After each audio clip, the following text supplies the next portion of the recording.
Hello, thank you so much for having me. It's nice to be here.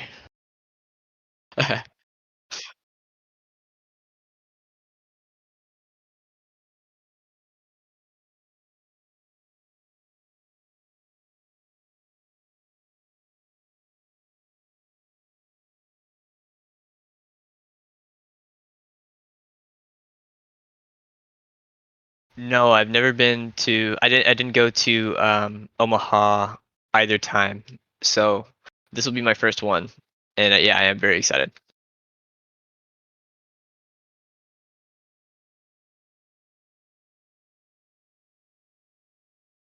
Unfortunately, I played Tokoyami. Uh, just totally bombed it. Just that was one of my worst performances ever. But yeah, it got me off the bird for a while.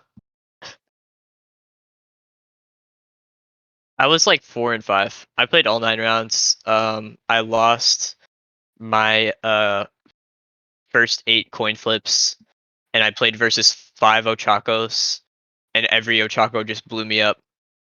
And I was just totally unprepared for Ochakos going second. They just fought through everything. It was crazy.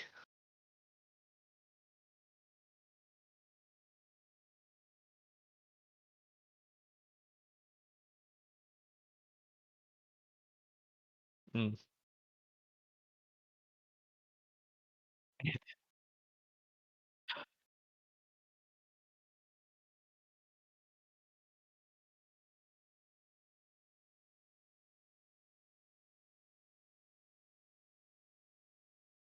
I had to.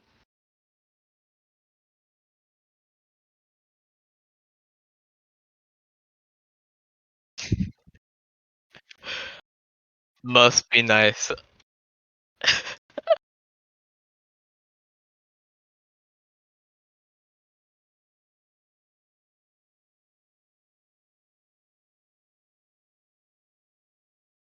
Mm.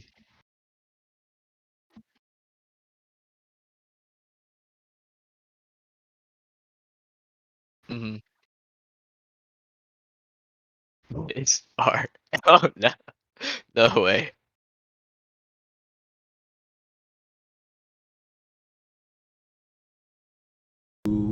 Which one?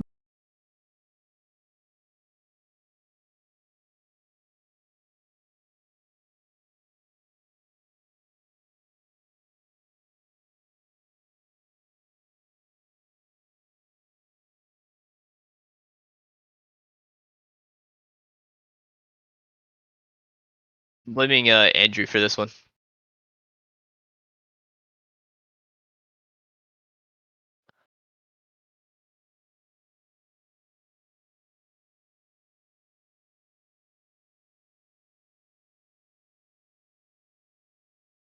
Quick properties. Device. Okay. All right, now can the chat hear me? You guys got me now? Eh, This is gonna forever be the orange card, blue card. See that the reason it didn't work for the content creator roundtable is because that was the My Hero Academia show. You know, I gave it a different title. So orange card, blue card is always gonna start with me muted somehow, uh, one way or another. That's So incredible. it's actually fantastic. This time, it was because the OBS kicked out my microphone that I use for everything that I've never had to change the setting for. This time, I had to change it from default to Blue Snowball. So here we are. We're back. We're back.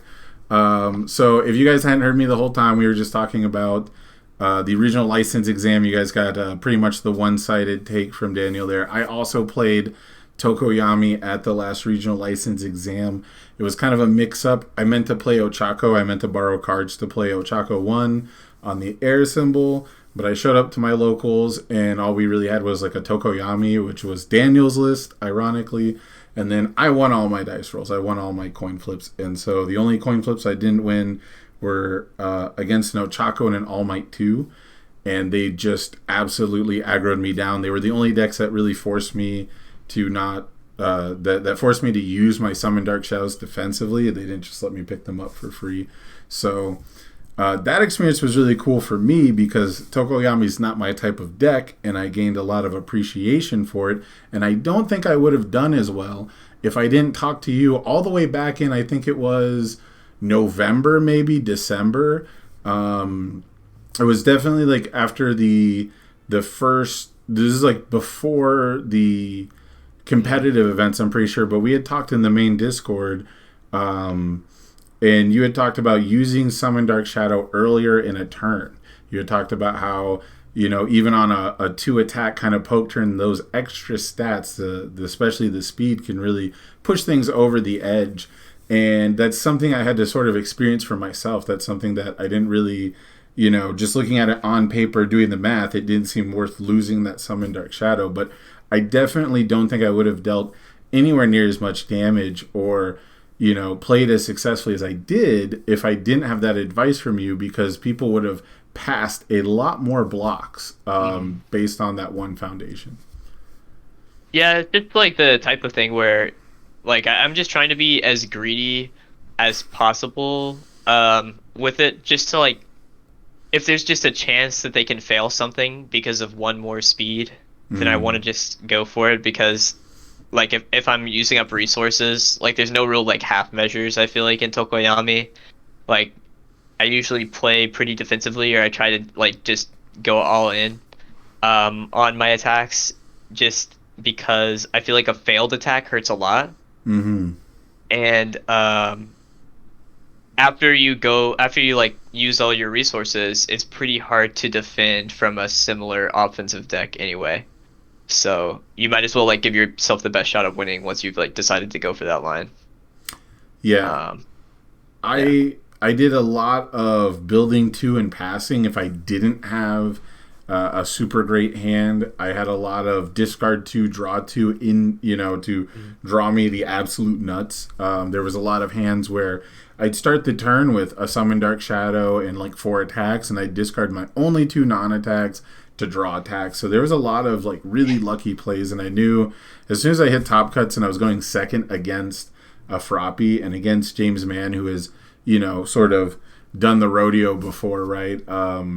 Yeah, I knew my time was pretty limited. I knew that my luck had, my little kid luck was only going to take me so far. But tell me, so you said you're soured on the bird a little bit. Do you have any ideas what you're going to play in person in Las Vegas? Yeah, I'm looking at Death or Water pretty much symbols. I really like Eraserhead. I think he has solid matchups versus Mineta 2. I think he has solid matchups versus just like 5-handers in general. If someone decides to take Tetsu, or pretty good against Stain as well, just like decent at stopping him from getting that damage. And I pulled 3 XR Spookies, and I'm going to be playing 4 Spookies.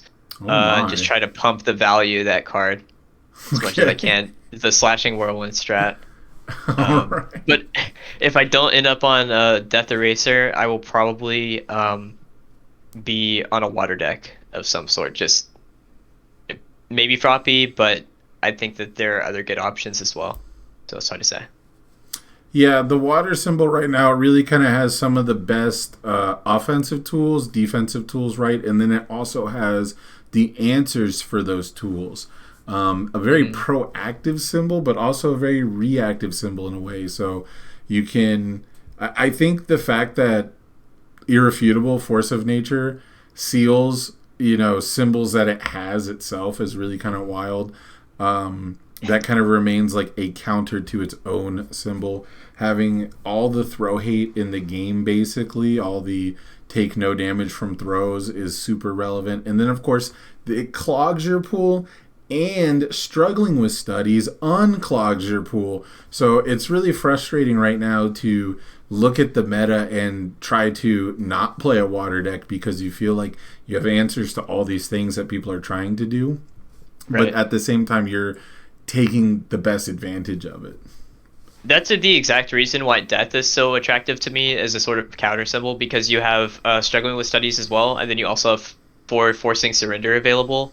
So you're just you can go heavy on the declog, as well as, if you need to, doing things like getting rid of your blocks on defense, it's just very flexible, and I feel like Cardpool Clog was kind of an overwhelming strategy in Hmm. the set one meta.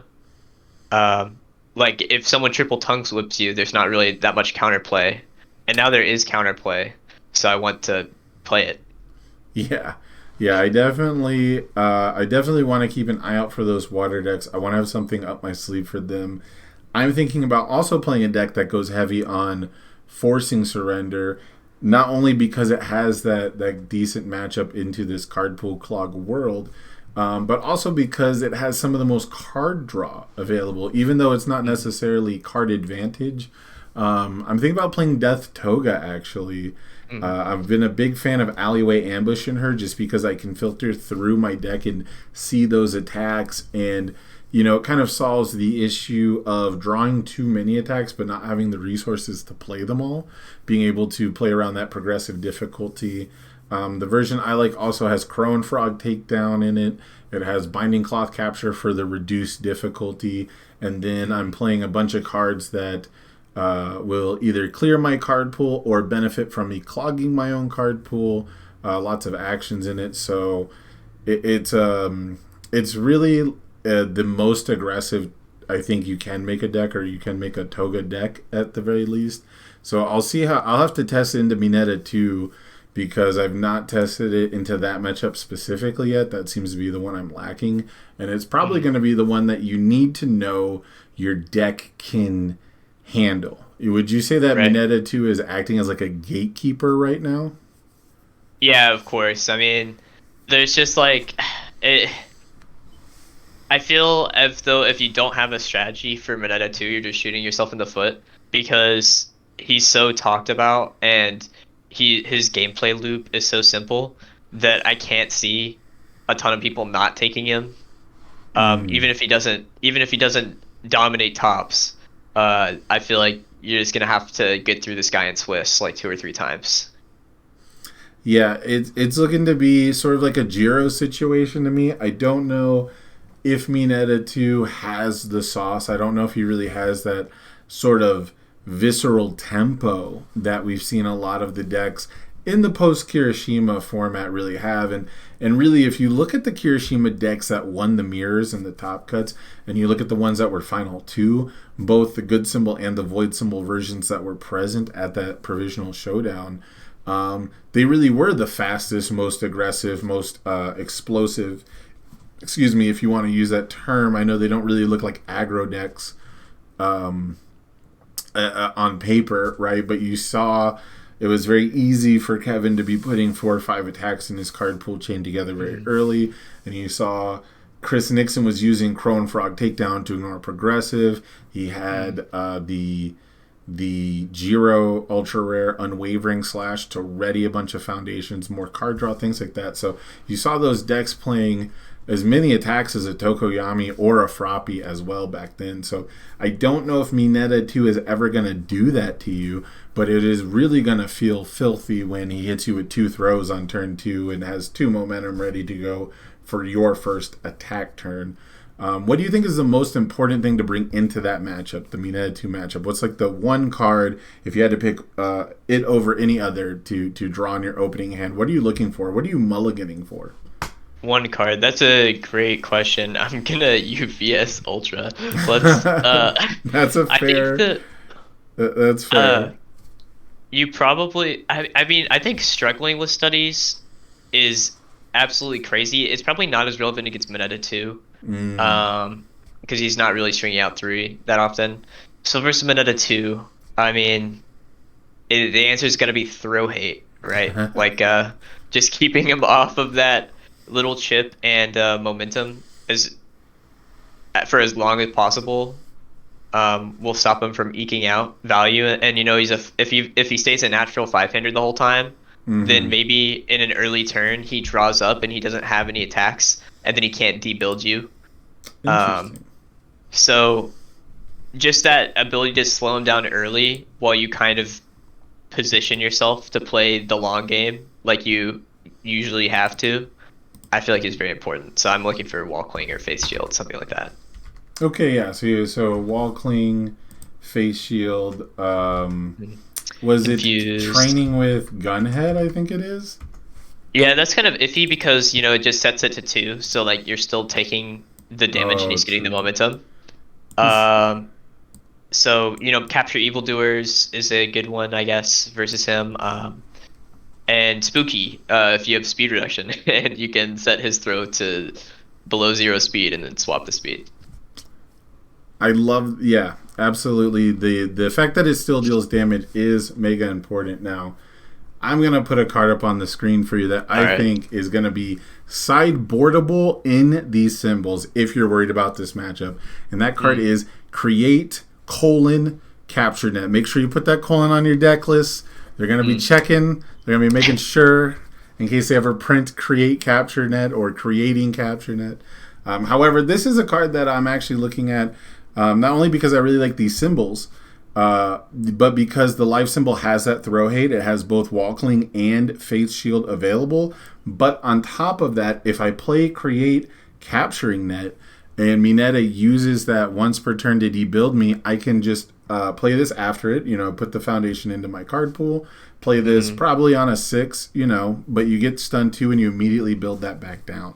So this is something that I've been looking at, especially seeing Nathan do really well with Momo. Watching the value generated from just capturing net and quick creation got me really thinking that this card could easily be sided into that matchup. And you can even throw this out as a poke by itself without the combo, just sort of daring the opponent to not read it and clog your pool, and you just put it back down. You just get one free enhanced step against Mineta.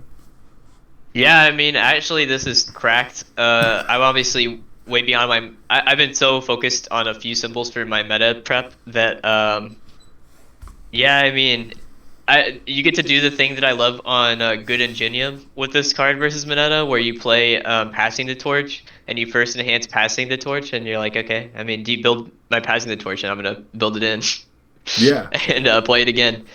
yeah, So yeah, absolutely. this is really funny. You get to play this really good game of chicken. You get to play this really funny, uh, dare you to move kind of thing, and it sort of locks him out of making that choice. Now, of course, you will still give him the opportunity to discard a momentum and draw a card if he has any. It's Mm. still a 2-speed attack.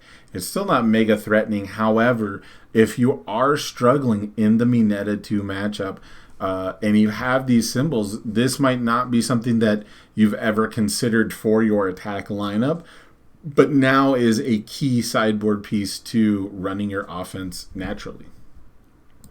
Yeah, and this is a good segue into because I was just testing an all might 2 deck that runs 4 of this card. I wasn't even thinking about the Mineta matchup. I just like the card, but with the Mm. throws and it's like a good value card. Plus, it has the high block to combo with the evil All Might throw. So yeah, I think that I guess All Might 2 or good All Might 2 probably has a decent matchup into Mineta, and he's kind of scary as well.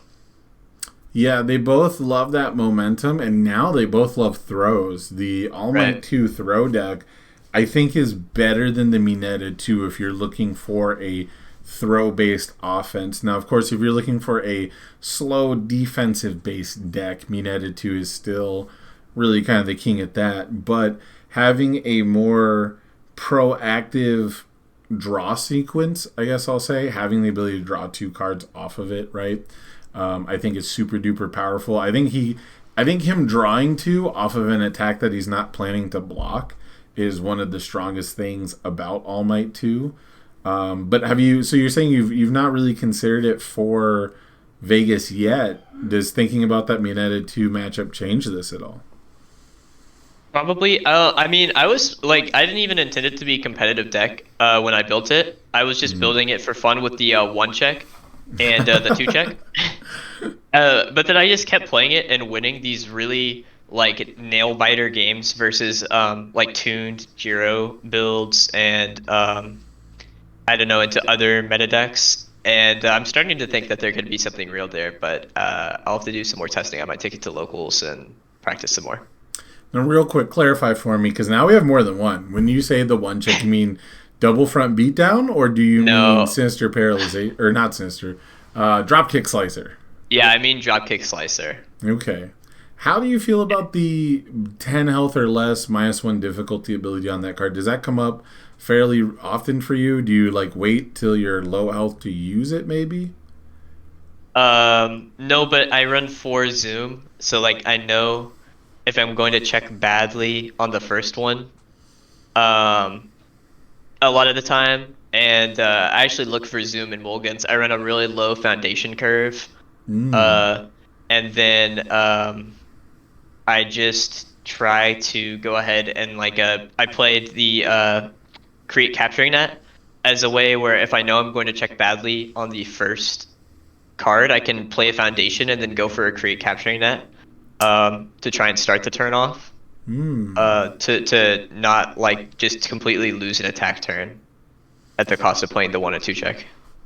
That's pretty sick. I like that combo a lot. I like Zoom, and I didn't even think about using it with the sinister drop kick, the drop kick slicer. I didn't think about using it with the one check. I did, of course, think about it with the two check that I keep confusing the name with, and thinking about all the delicious two checks that the all symbol gets. I know. When when it comes to the license exam, do you care about the like playing a deck with no bad checks? When you go to like a competitive deck, do you think that all threes is generally better? Obviously, some decks really need those ones and two checks in their deck. But how important is consistency to you? How important is knowing you can pass a foundation on a three? I mean, it's just I the consistency. I feel like just build your deck around it. You know, like if you build your deck the exact same way as you would like a deck with safety threes, Mm-hmm. you're gonna run into problems, obviously. But if you make some sacrifices in foundation power because you feel like the trade-off in attack power is worth it, then I don't think that it's going to be as big of a deal as people make it out to be. Okay, I like that answer. For me, you know, it's always just a question of do I really need a three difficulty foundation, right? Like how important Yeah. is having something like rescue completed to my game plan? How important is pull no punches? The biggest thing that I'm a coward on right now is there's a lot of really cool decks that you can play mostly punches, but also specialized sound waves in. And pull no punches is one of the best ways to power it up. And then if you're on the good symbol, there's also, I think it's velocity punch is the one that adds a foundation from your stage to your momentum. So the punch lineup actually has a lot of great ways to power up specialized sound waves. But then in my head, it's kind of a non-bow. It's kind of a non-combo because now I'm relying on these three difficulty foundations in my deck that is heavy two checks. Yeah, and I I feel like that is fine if you're willing to play the first couple turns a little slower as well, which I feel like most of the time maybe you should be anyway. Um, Mm, like if you hold the three diff foundation and then wait to build it until the next turn, like you're probably gonna be okay. You know, it's just it's tough. It's always situational. yeah. Um, but I don't think that the bad checks really hurt consistency like I've seen a lot of people say. I just feel like you have to be aware of it and play around it. Right. So like you can build your deck around it, but you can also Mhm. just choose to play around it. I've seen Right. plenty of decks that have three difficulty foundations and two checks together. It's just sometimes you don't try to play the three diff on turn one. Right. Um, However, there is a lot of decks with powerful offensive tools. How afraid of you? How afraid are you at getting turn two'd in general? Right, like obviously some decks way stronger at repelling the turn two aggression. I would say Mineta two probably super popular just because of that, just because he lets you see an extra turn or two over a lot of decks Mhm. and play styles. But how fast do you think this format is going into set two? Um, it's really mixed. I feel because there are still all of the same decks from before that can still turn to you, probably even easier. You have decks that are just like dedicated to slowing that down, decks that sustain pretty well, like Toga and her foundation. are surprisingly tanky. Mm. And then so it's been really hard for me from a deck building perspective to approach this because I don't want to be in a rock paper scissors situation where I lose really hard to one strategy and trade it off for another one. Like Mm. so approaching like I definitely want an answer to turn two type decks like Jiro, and potentially Asui while being able to play a longer game as well. So that's a lot to ask for though. Yeah, I can say that coming from Universes, a game that tried to have as lackadaisical rotation as you can have for something Mm. dealing with multiple intellectual properties. Um, and in that format, a lot of times the beauty of the game came from everyone having an answer to everything essentially, but the specific wording of those answers would cause a spiraling effect of different interactions and different ways to get around, right? Like, just to just like the difference between drawing a card and adding a card, right? Like adding a card to your hand can be drawing a card, but not always Mm. the same thing. So it's been tough to adjust for me to look at decks and go, okay, some decks just don't have an answer to certain things. Some decks just don't have a way to play around certain types of offense. And I think we saw, for the most part, the decks that are the best at playing around every type of offense, while having an offense that you can't play around, have the most success. And those being, of course, Kirishima and Suyu Asui One Dot. Is do you think that the format might start to revolve around those war decks? I know I kind of touched on it earlier, Mm. but do you think that there's any symbol that does have an answer to everything right now? Besides water, I mean air got more throw hate as well. Okay. It has the same offensive capability. Double jab pummel is a crazy card. Mm. The only thing I don't know if it has a declog right for Mineta, but Jiro doesn't care that much about clog because it just gives her stats, so she can play around it in that way. True. Jiro specifically. Mm. Uh, but I don't know if there's any other potentially Void. I know that Void has a lot of very varied answers to things, but Void to go has down and enumerate them, I'm not sure. Void has some nice catch-all answers, right? Like it has a Mhm. seal and a race. It has Night Watch, which cancels a lot more things, but now it also has Taiyaki Fanatic, which has a pretty general kind of blanket cancel. Those are the kind of effects that I'm more used to seeing from Mhm. Standard, right? Like that Night Watch has a hoop that you have to jump through, so not every deck can just jam it in there, but it does potentially give you an answer to any non-character enhance. So, you can feel pretty safe about one specific scenario once per turn, right, or once per game if you don't draw your other Night Watch, and not having like redundancy in that effect until getting Taiyaki Fanatic and things like that has been very interesting. I do think that the air symbol has a lot of defensive interaction and it has a lot of really good resource management. So I might be afraid that if they give it one or two more pieces of cancellation or of interaction in a specific way, that it might become an unfair symbol. Um, do you think that there's any symbol that specifically plays like an unfair game? Like what would you define, I guess, as like the most unfair stuff you've seen in the game? I mean, to me, playing set one, Osley, that just seemed extremely unfair because it was doing uh, a ton of damage on no progressive with a lot of speed. It was clogging the opponent's card pool and sealing their best foundations. So, like, Yeah. the card pool clog was the most oppressive thing to me in set one. I think in set two with Moneta, it seems like debuild. is kind of its replacement. Like you can get that card out of your card pool, but it still is at the cost of a resource. Um, and it also like you're not always gonna have that answer. It's just and he just pushes a button. Yeah. So he's forcing you to have an individual answer every single time he pushes a button on both turns, which is pretty obnoxious.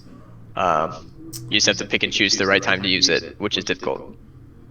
Yeah, yeah. It feels like we're harping a little bit on the water symbol at this point. It's just on paper, it's so difficult not to see, that it has stats, it has interaction, it has cancels, it has denial, it has ways to stun your opponent, right? It has ways to break down those walls, even. So it has some of the best sideboard options. The only thing it's really lacking at this point is like the general action strength that like maybe the fire or the all symbol has. Yeah. But talking about the, I don't know, the boogeymen of the format, do you have like a surprise pick? Do you have like, what is there a deck that you think people like aren't talking about that's like a sort of dark horse deck that could show up? Maybe one that you've had your eye on, but has potential to go all the way. Yeah, I mean, I'm gonna win it all with Death Eraserhead, right? So, Well, that's not a dark horse. People have been talking Eraserhead up all set one, and then they were like, Yeah. well, he'll be good in set two when he gets throw hate, and now everybody is on the Eraserhead train, it feels like. I feel like a lot of people are looking towards Void Eraserhead, and like like some people are on Kick, some people are on Discard.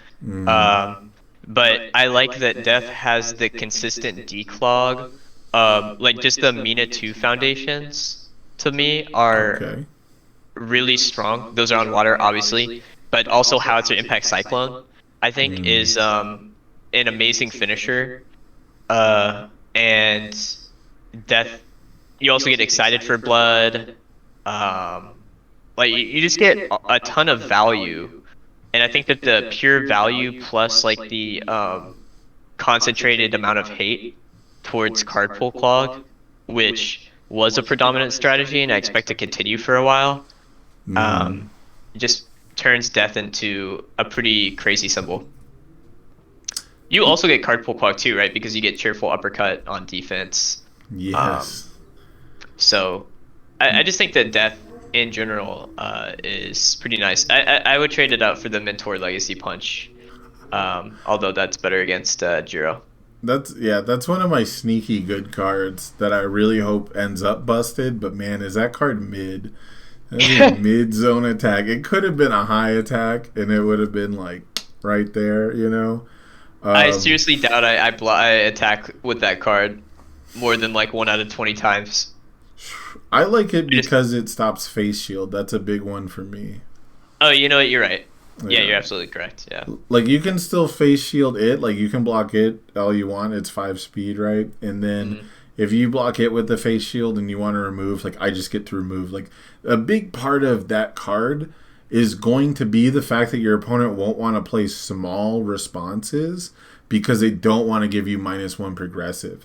And then I'm going to try and combine it if the deck works with Nitro Explosion XR. And all of a sudden, you just playing like a silly little response that you would normally do on your turn turns into me getting a momentum and clearing my card pool. It's a Fury. It's a Charge Fury Punch. Wait, what symbol do they share? Air? Air. It's air, water, void. Yeah, it's pretty. It's a sick little card. I don't know if it's going to actually pan out for its 2 check, but I'm hoping that it remains pretty. I'm hoping it turns out to be pretty relevant. There's going to be some nasty responses. I mean, it cancels a race. If your opponent's playing a Eraserhead, they now have to erase you twice. What a stupid symbol combination. Air, water, void. It actually is. Those are like the actual most toxic possible symbols right now. The symbol that like clears its pool and readies everything, and then the symbol that clears its pool and readies everything and stops everything from hurting you. And then the symbol insane. That is supposed to stop everything from happening now can clear its pool. So, Yeah. Once they start printing more cards like Fighting Spirit, the one that cancels an ability that like reduces damage, or yeah, cancels an ability that would reduce damage, right? So like once they start printing more cards like that, I think you'll see decks become primarily those effects. And that's, again, that's just something I remember from Standard, right? Like, that's just my Yeah. history with the game, where the attacks are nuts. We talked about how decks can still turn to you, and some even easier now. And almost none of that comes from your foundations. I would personally say most of the time, if that's coming from your foundations, it's coming from your spams that are readying and rebuying you foundations, right? It's your amphibious, it's your requesting assistance, it's your destined for mainstreams, all your little flips that make sure you're gonna check good. And so, I think you're gonna see all of your two diffs turn out to be Taiyaki fanatics and turn out to be fighting spirits and confusions. Someone in the chat, KK Panda, mentioned Eraser and Void gets access to Blood Curdle, right? You're going to see your actions stop being things like Plus Ultra, because we're going to get further away from set 1 characters. And even then, Plus Ultra was, I think, mostly used as a block. And you're going to see everything but your attacks become this wall of defense, because attacks can get you there by themselves. Yeah, I don't know about Blood Curdle because in Eraser, because like doesn't the character just do that? It depends on what you want to commit, right? Like it Right. depends on Just how imagine much checking a 3 on a Blood Curdle and committing 2 foundations just to do what your character does on his face, going down a card. Yeah, I'm not 100% sold on Blood Curdle by itself, especially since you can just pick up the additional seal. But it is a good example of the way that people prioritize these strong, primarily defensive or like technical pieces, rather than things that pump speed or damage. I was super surprised by how relevant Let's Fight Bad Guys and I'm just going to say Note Taking, I think it's the Deku one. Those cards turned out to be really obnoxious to deal with. And they seem really innocuous to me. Like, just E-flip, get +2 speed sounds nearly fucking useless, just coming from a standard environment. But seeing the production that they had from set 1, it was really kind of shocking to me just to see aggro cards in general. What kind of effects do you like to see in your stage? Do you like to have like a blend? Do you like synergistic effects, or would you rather sit like on a wall of defense and just sort of let your attacks do all the work? Yeah, I mean, if there's like one thing I would like to have above all else, it's card draw. I mean, I like drawing cards.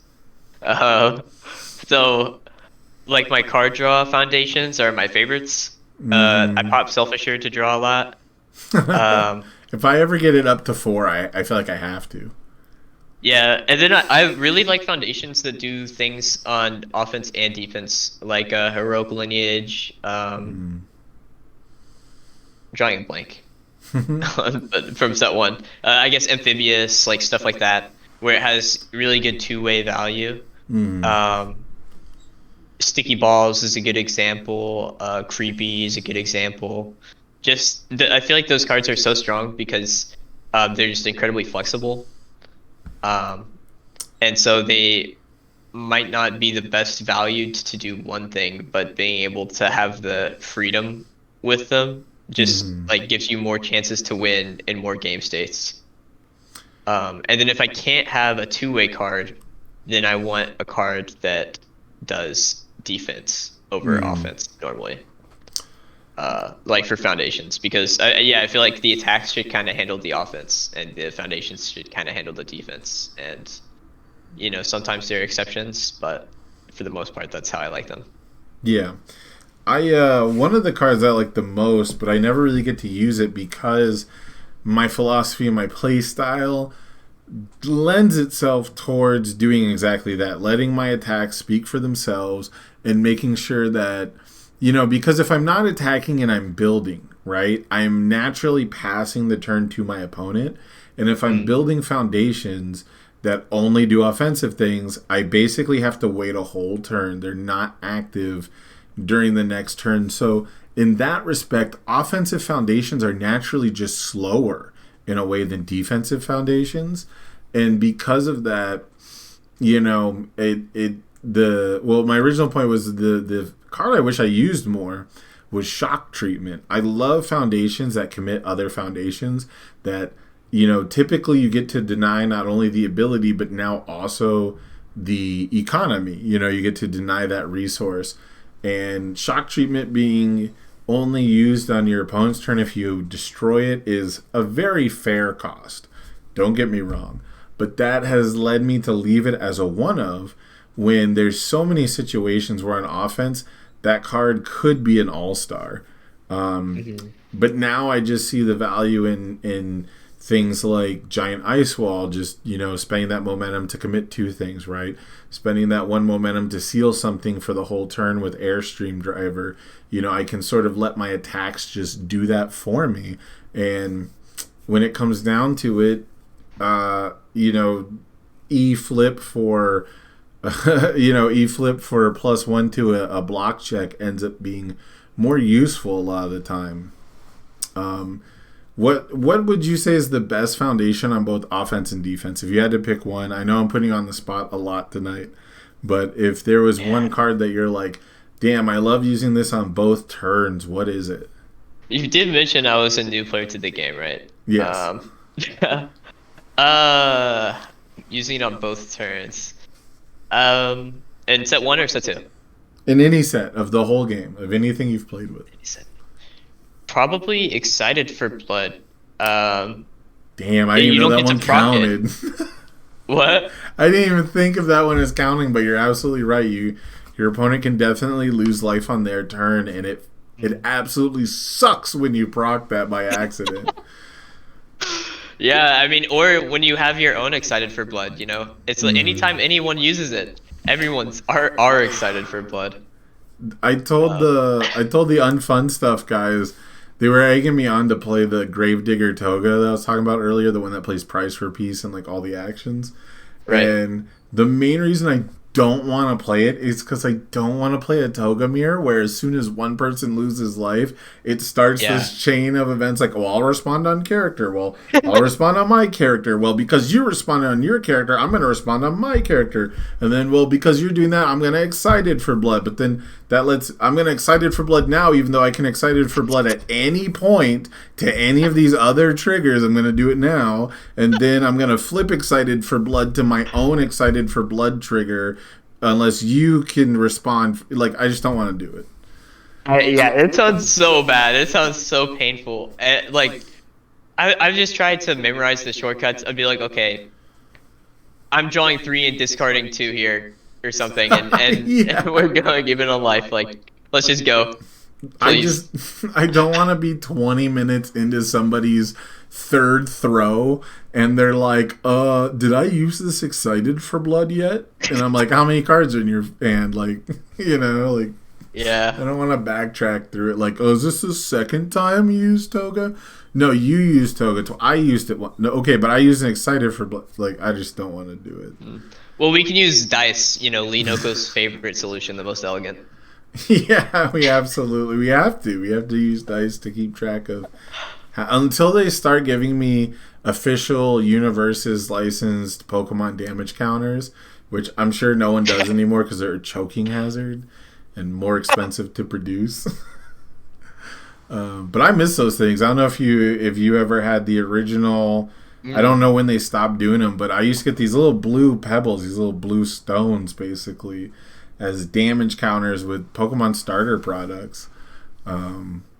They're really cool, but super random. Have you ever seen those before?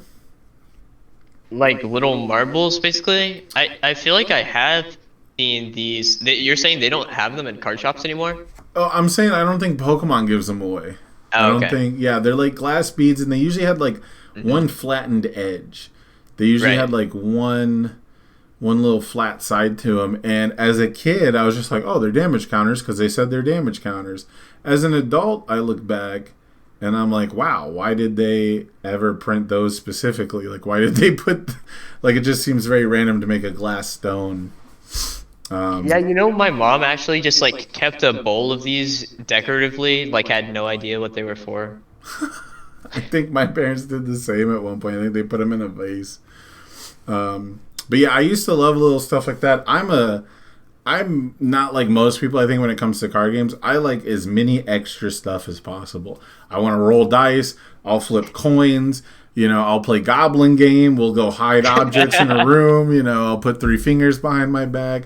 If a card can instruct me to do it, I'm fine to do it. I'm fine with it being part of the game. I will say I'm not a huge fan if like dice rolling is like a core mechanic all the time. Yeah. Although some of my favorite games do that. So, what about sub games? Oh, so like start a new game, like shuffle up, start a new game. Yeah, it's like take your deck, like everything not in play or in your hand, and then start a new game with that deck. That's Scheherazade, right? Yeah. Yeah. So those effects I hate. Effects effects that are like do a mini game that's not like like start the whole card game over. But if there's like a game that's like if you lose this mini game, lose half your health or like lose a bunch of life, like I'm cool with that. Like if it's like play rock paper scissors and the loser loses half their life or dies or whatever, like I'll do that. Yeah, imagine like if Scheherazade just said like the winner draws one card or something. After all that, yeah. Oh man, yeah, and that's the other thing too. Scheherazade, I think, is just lose half your life, right? I think so. Yeah, it's like not even a definitive. It's not even a very definitive card. You have to win a whole game just to deal half their life. I used to play the self-destruct button in Yu-Gi-Oh to troll locals because I would just buy like commons, $15 decks, and then jam Exodia in it, and I would just T-set for half an hour, and then if I was about to lose, I would self-destruct and reset the match. And so they had to ban that in 2013 because toxic people like me at locals were like, if I don't draw Exodia, we're just gonna tie. That's awesome. Yeah, the local shop I played at, the last time I ever played in a Yu-Gi-Oh local actually changed the time rules like in Top Cuts or something, or like in the last round, because they were tired of me using Kuribon, which like gives your opponent life equal to their attacking monster, goes back to your hand, and then ends the battle step. So you just like you just end the battle step, they get 1,000,000 life, and then you self-destruct. And they were like, no, just keep playing. You're not allowed to die. That sounds awful. Yeah. Did you have a lot of friends? No. No, not there. I actually probably showed up with one of the most unpopular people there, and I just didn't realize it yet, so that didn't help. I also overpaid for Thunderstone at that store. If you ever played the deck building game Thunderstone, don't ever pay $75 fucking for it. How much does it normally cost? I think 30. That's a big overpay. Yeah, at the time it might have been 50. It's a neat game. It has a cool idea. The gimmick is that you shuffle the Thunderstone card at the bottom of a dungeon deck, and like when you draw that, that's the end of the game. So it has like some random component to it, and the Thunderstone does different shit. It's a cool game, but just don't pay more than $30 for it. Okay, now I'm gonna see that next time I go into a shop. It's gonna be like $90. Yeah, I think they're up to expansion, so like there might be new product, but it's cool. But deck builder, maybe for me, I'm not a deck builder guy. I could be way off base. If anyone in the chat or anyone watching this on YouTube later maybe knows Thunderstone, likes it, let me know if there's any products that are great for it, because I love the idea. It seemed to get old very quickly, which for a deck building game you don't really want, right? Like that's like supposed to be the big draws. That's very replayable, I thought. Yeah, I don't think I've ever played a deck building game, but it sounds interesting. Okay, interesting. We'll have to get you on that. We'll have to start. I want to start like an Ace Maneuvers game night, but I don't know if I have felt like streaming it. But if that's the case, man, we got to get you a deck builder, at least one. There's so many cool little deck builders out there. They're not my favorite genre personally, but they're. Can you net deck? Technically, you have to. Traditionally, so are you familiar with deck builders at all? I only from what is intuitive from the name. Yeah. So before we're going on a super tangent here, I guess, but it's my fucking podcast. Deck builders, they're named that because you build the deck as you go. So typically, there's like a store. If you have you ever Oh, played Team okay. Fight Tactics? Yeah, it's like Slay the Spire. In a Sort of. sense, yeah. Like so, the ones I'm most accustomed to is like the Marvel DC ones. You have like a store where you can buy heroes, and then there's Oh. usually a track where there's enemies to fight, and you take turns choosing what to buy, which then goes in your discard pile. Which once you go through your whole deck, you'll shuffle it back, so you can't even use it until later. Mm. Usually, a huge part of them is removing cards from your deck later. Like you want to get all your shitty cards out.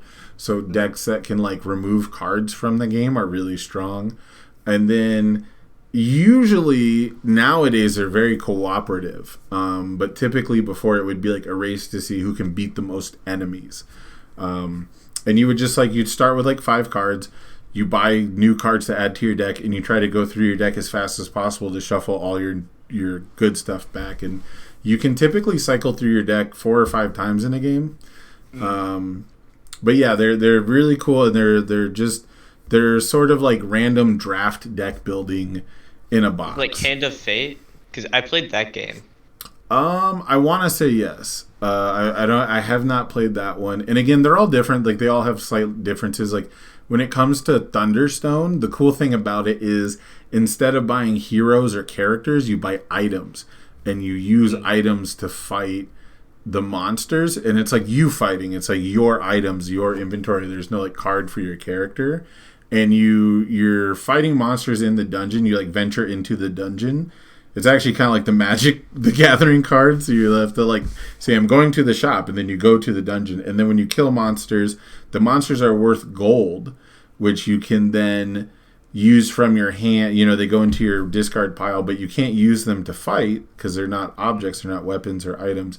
You use them for their gold. So it's like you loot the monster, you use that to buy the items, which then go in your deck, which you use to fight the monsters, etc., etc. And it's all like really cool classic, and that one's like competitive.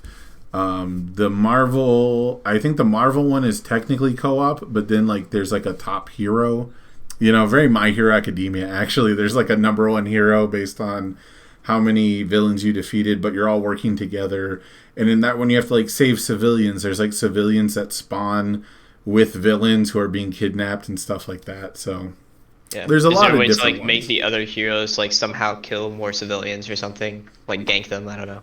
Yeah. There's very little there's almost no direct competition. You're almost never. I haven't seen a deck builder where you fight another player. Although that could be really cool. But they're total RNG fests. They're super variance based, and typically because you're gonna draft multiple decks or you'll get like different play styles. You know, they're very replayable. Like yeah, all the Deadpool cards or all the Wolverine cards play good with each other, but they also probably play good with another character. And so, you know, you can have like these different synergies when you play them. They're cool. Um, but we should get back on track to universes because this is a universes podcast. But I do, man. The more I think about it, I was meaning to launch it sometime this week. I was talking to Andrew Holder about getting like a just like a group multiplayer game night kind of thing, and I wasn't sure if I wanted to keep it universes related strictly or if I wanted to do like a general game night because I think a lot of people now recognize like broadening, you know, nerddom, right? Like we all know that we're fans of other stuff, so it's not like people are gonna come in and go, "Oh, I was just here for the My Hero stuff." Like if we're playing, you know, like a board game or something, I don't think people would be upset. Yeah, I don't know. I'm not a content creator, so I have very little insight on that, perspective. Yeah, and I think I worry too much. People tell me like don't split brands, like don't split games, and like they regretted trying to do multiple games at once. And like I get that, and that's cool, but at the same time, like I'm so far, like I'm not even at the level Tam is. Like Tam's worried about Channel Fireball stuff. He's like been on the grind. Like my lifestyle can't accommodate that yet, you know. So I'm so far from really worrying about having an audience that is engaged all the time with everything I'm doing and really just trying to figure out what I want to do. at this stage. So maybe that's something in the future. Maybe I use TTS for something other than My Hero finally, because fun fact, in like 3 years and maybe 3,000 hours on Tabletop Simulator, I've literally never used it for anything other than universes. Yeah, I think one night I went in there and I played some blackjack or something. That's about it. Yeah. Oh, I taught. That's not true. I learned how to play Flesh and Blood from Tamron Cardwell on TTS, and I played in like 1 or 2 casual events on there, like maybe 3 or 4 games total. And I did teach Andrew Holder how to play. Andrew from Go Beyond Gaming, of course, if you guys know the channel, right? Should plug his channel if I'm going to mention him. That's the content creator thing to do. But yeah, so Andrew from Go Beyond Gaming, I taught him how to play Raw Deal on there, the old wrestling card game. Technically, the first card game I really collected, like I did Pokemon and like I had cards from all these other games because I would see a booster pack and my parents would buy me a $3 booster pack, but you know, not hundreds of dollars of cards. Mm-hmm. And so I had like all these miscellaneous cards, but the wrestling card game is the one where I met people who actually had a community. They actually gave me cards, you know, there was like a reason to show up and play. There was a group. So like that was like the biggest thing was, you know, just having 5 guys who show up regularly and play the game. Yeah, but, I like burgers. Yeah, sorry. You like what? I said I like burgers, like 5 Guys. Oh, 5 Guys burger. I was like, I was so confused. I was like, did I mention food? Anyway, so that's another discussion for another time. If people, we got a couple more viewers. If people want to see that, or if people want to be involved in that, just let me know in the chat below. Let me know. Give me game ideas, dude. Give me multiplayer board game ideas we can play on TTS, and I'll do it. I'll get Tamron Cardwell. I'll get Daniel Nelson. I'll get Andrew Holder. Maybe I get Alliteration Gaming. Right? Just name drop everybody. I feel like one of these names is not like the other. I feel like you should be replacing me with like Bromley or something. Maybe. I figured. See, I get weirded out because I feel like if I go to Tam or Bromley, either one with like an idea, it's almost like they can just do it without me. You know, like they don't need my input. I'm sure they would not. True. I mean, we talk about stuff like if we're talking about ideas, like no one's gonna steal like an idea or anything, right? But like at the same time, naturally, if Bromley wanted to like stream game nights with his buddies, like, you know, the Unfun Stuff guys with Phil Birch and Jose and stuff like that, you know, it wouldn't be like. It wouldn't be like a thing. Like, it wouldn't be like treading over it, right? Like, anyone can do their own thing. And so it's just weird in that sense. Like, it's just weird in that they could easily have, like, that whole created thing. But that's why it's important for me to do, like, the branding. Like, that's why it was important for me to have the orange card, blue card name that I had to get from my friend Brett Hellman. It was important for me to come up with the graphics, like the My Hero Academia stuff. Because if I can turn it into its own vessel, you know, if I can give it its own life, then that's something I can ask people to do with me, and it's less weird, I guess. So, we're about an hour in here. We're actually a little over an hour, but I know you've been waiting a long time, and I know we got super duper sidetracked, and I want to thank you for hanging in there. I want to thank the viewers, the chatters for hanging in there with me while we just go off on a gaming tangent. But we are also here to talk about the previewed cards. Now, Daniel, have you seen all the previews? The I think they're the Plus Ultra Pack 2 cards, or are they the new regionals? Yes, I have. They're the new regionals. Okay, yeah. So the new provisional, right? I don't know about. I don't know when they're first going to be. Like if they're going to be at the provisionals that are in Vegas or not. The regional license exam in Vegas is confirmed to be the same as the online regional license exam. Okay. So it's going to be Champion, Detroit Smash. It's going to be Deku as the card. It's going to be the alternate arts, Jolt, things like that. So these should be the provisional showdown promos at Origins. So the Origins and all the provisional showdowns that will probably be announced sometime at Origins is what I'm assuming when the next is when the next set of announcements for organized play will come out. They've been doing that pretty regularly, like when they have the last one. First time chat from Mrs. Sardonic, or Mr. Sardonic. Sorry, there's MRS. It's hard. Okay. Mr. Sardonic 91. That's a good year, by the way. 91. That's a very good year. New provisional supposedly starting at Origins. Yeah, so it'll be. Speaking of good years, there's a good cat. I know. I was watching some footage where you were commentating, and my cat jumped on the table or the desk, and you were like, "Bring back the cat." Yes, so there you go. We love the cat. He reminds me of my cat. I have a little black cat named Monk, although my mom won't let me call him a black cat because she's super religious. Oh, yeah, she's. I didn't know that was a thing. Yeah, she's superstitious like that. I call him a witch familiar, and like the implication is she's the witch, so she gets upset. But he's got like a lot of silver fur too, so it's fair. He's like silver and gray and everything. But he just recently, one of the reasons I haven't put like out any videos is we've been watching him constantly. He had an emergency room visit for getting into some pills. You know, someone just dropped the pill on the floor. He found it, and then while he was there, they found some bad teeth that had to be removed. So it's been like a whole thing. We've been giving him medicine, taking care of him. But he does look a lot like... what's your cat's name, by the way? What's the cat's name? His name's Bill. Bill. I love it. Say hi, Bill. We got Bill on the camera. You got to get bonus internet points for cats.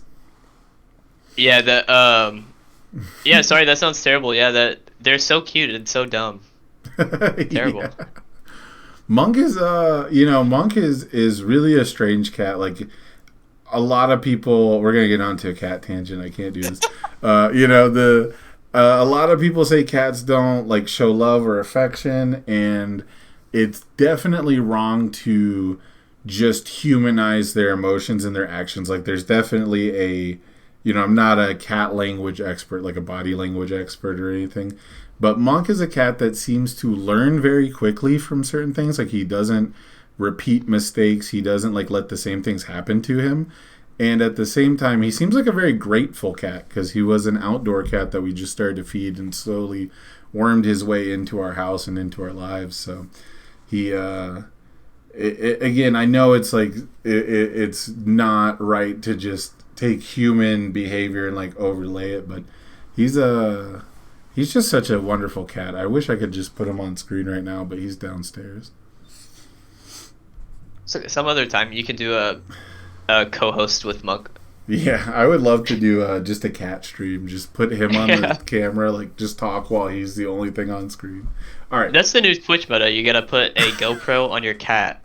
I've seen that. I've seen a lot of streamers actually. They just have like they just have one feed for the animal. They have the pet sitting in the bed and they have the stream. But we gotta focus. We gotta center ourselves. We love cats. We love Bill. It's a wonderful looking cat. Is it a boy or a girl cat? Does it matter? Do they pick? Bill is a boy, and then got another girl cat named Koi. Who's a tortoiseshell.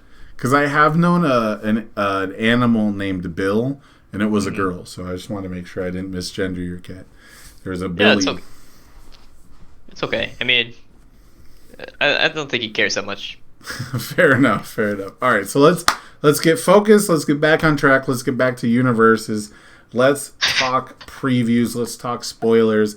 Let's talk the new promos. Daniel, is there one promo that you want to talk about more than any other? Selkie? Okay, good. We're going to save Selkie for last, and we're going to talk about this first one right here. We're going to talk where is it? Oh, it just transferred over, and I lost the... There it is. Double rares. There we go. We're going to talk about... Sorry, guys. I'm getting used to the studio mode. We're going to talk about Award the Victor. We're going to talk about the new Spoiled Foundation. So it's a 3 difficulty, 5 control check. Very normal stuff here. But the +1 high block, I think, is actually really cool. I don't know if we've seen 3 diffs with really good block mods. I know in the Typhoon it has like a +1 mid, but it also like kind of blocks for you there. And then it has the response flip After an attack, or after your attack deals damage, you can add it to the top of your deck, and then your next check to play an attack, not just any card, gets +2. What was your, and it's unique, of course. What was your first take? Like, what was your initial reaction to Award the Victor? Yeah, I mean, I think it seems pretty good, and I love the meme that someone posted of advice for winners: play Award the Victor instead. But I mean, yeah, the meme, of course, being that the advice for winners is to check better. Well, here's a card that lets you check better. Right. I love that the way it interacts, like with it, pretty much forces everyone to block your first attack. Because otherwise you really just get to play that attack for free. Like you're checking a 5. Yeah. And or you can even play a foundation and then play like a higher difficulty attack and still get +2 to the check. So I don't know, it seems decent. I like the 1 high block, obviously. Yeah, I'm a huge fan of this card for getting around like a partial breaker block. It'll clear my card pool, right? It's the attack that deals damage has to go to the top. Let me just make sure I get this wording right. Yeah, add it to the top of your deck, and then you'll basically counter any breaker that you run into. So if you still have like a 4 diff or a 5 diff, boom, throw it right on there. So we saw breaker was considered the best hand trap, one of the best defensive keywords from set 1. Do you think this is like a catch-all answer to it, or is it still? Can it still be kind of rough? A catch-all answer to breaker. I mean, you're never gonna just like slap like 4 of these in a deck and be like, "Damn, I don't have to worry about breaker," you know, because it's unique. It's a 3 diff. Like, the restriction is real. Like if they full block with the breaker, it doesn't do anything. So, but I think it's pretty good in decks where you're going to be playing attacks that guarantee damage, like Jolt and like Throws. Just seems pretty nuts in those types of decks. Like, I think All Might 2 loves this. Yeah.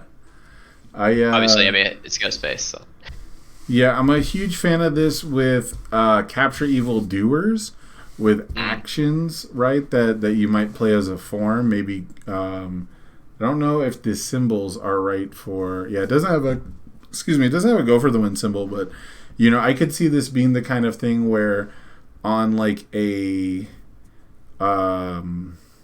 you know, like your 3rd attack or your 4th attack or something like that, you know, your 3rd attack deals damage, you add it to the top of your deck, then you play a Capture Evildoers, and you're down to commit 1 because you're getting +2 to your next check anyway, right?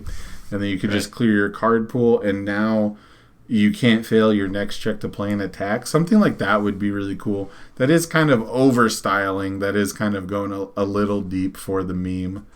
But overall, I don't think I was super impressed with this card. I didn't see a ton of combos to really use with it. Is there any like response on damage being dealt to draw a card? Maybe like Excited for Blood. It doesn't have an Excited for Blood symbol. Right, yeah, that does work with Excited for... Oh, it doesn't have an Excited for Blood symbol, you said. Yeah. Yeah, see, what we really need here is we need a response after an attack deals damage, draw 1 card. Yeah, you can do that with, you can do it with Endeavor, with Revel at his Masterpiece on all. If you have less than 10 cards in your deck, you can form draw 2. And Todoroki on Chaos. Right, and Todoroki on Chaos, yeah. Okay, we found the loop, folks, right here. We found the loop here on the Orange Card, Blue Card podcast. I'm sure someone thought of that already. You know, I haven't really considered. I wasn't, nothing really came to mind immediately. I was looking for like a form, draw 1 card speed, right? And so, but I like that. I like that Todoroki and Endeavor both can use it on different symbols to just recur any attack that deals damage. And if it dealt damage the first time, you have to assume it's going to deal damage the second time, right? Yeah, most likely.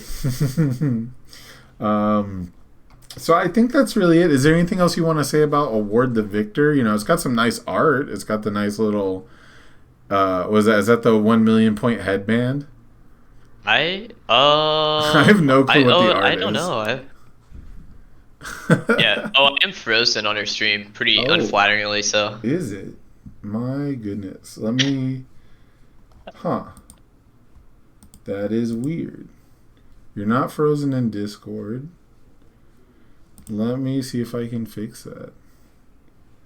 I thought I noticed it, but I thought I was being crazy. Okay, now you're moving. I am. Yeah. Is it? I mean, it's the stream hasn't caught up, but my OBS you're Okay. moving. Okay, cool. At least I think so. Yeah, I think I had to bring up the window again now that I've transitioned over, Mm. but I think it should be fixing. There we Yeah, go. it's based, yeah. Okay, so yeah, Award the Victor. That's a pretty cool card. It's got some neat combos. I don't know if we're gonna see decks really built around this until maybe an attack comes along. You know, where a staging area, maybe response speed piece. Aren't there things where after this attack deals damage, draw a card? Like Eraser Heads has an attack like that? So the thing Uh, about those is that those are triggered, so those will mm. go before responses. Oh, yeah. Yeah, Yeah, you're right. you cannot choose to respond with this before that trigger. So there is Right. a lot of if it deals damage kind of things, and like if it's not blocked, actually you draw before it deals damage, stuff like Yeah. that. Um, yeah, what we're really looking for is a character that just has like a form speed to draw, like All Might. Mm. The All Might one actually has the perfect like combination for this, right? But he has so many ways to do that already with celebrity status. You know, I just kind of saw this as like a 3 difficulty celebrity status, but worth the 3 difficulty. Yeah, yeah, absolutely. I mean, worst case scenario, one high block is never bad. True. There is a lot of lethal high attacks. Let's move on to the next one here. We're going to look at Childhood Friends. Childhood Friends is a 2 difficulty plus 3 low block. It has 5 control, and it says response discard the top 2 cards of your deck after your powerful attack is blocked, gain 1 health, and your rival loses 1 health. And then it has a second ability, response flip. At the start of your end phase, add 1 attack that matches 2 or more symbols with your starting character from your card pool to your hand.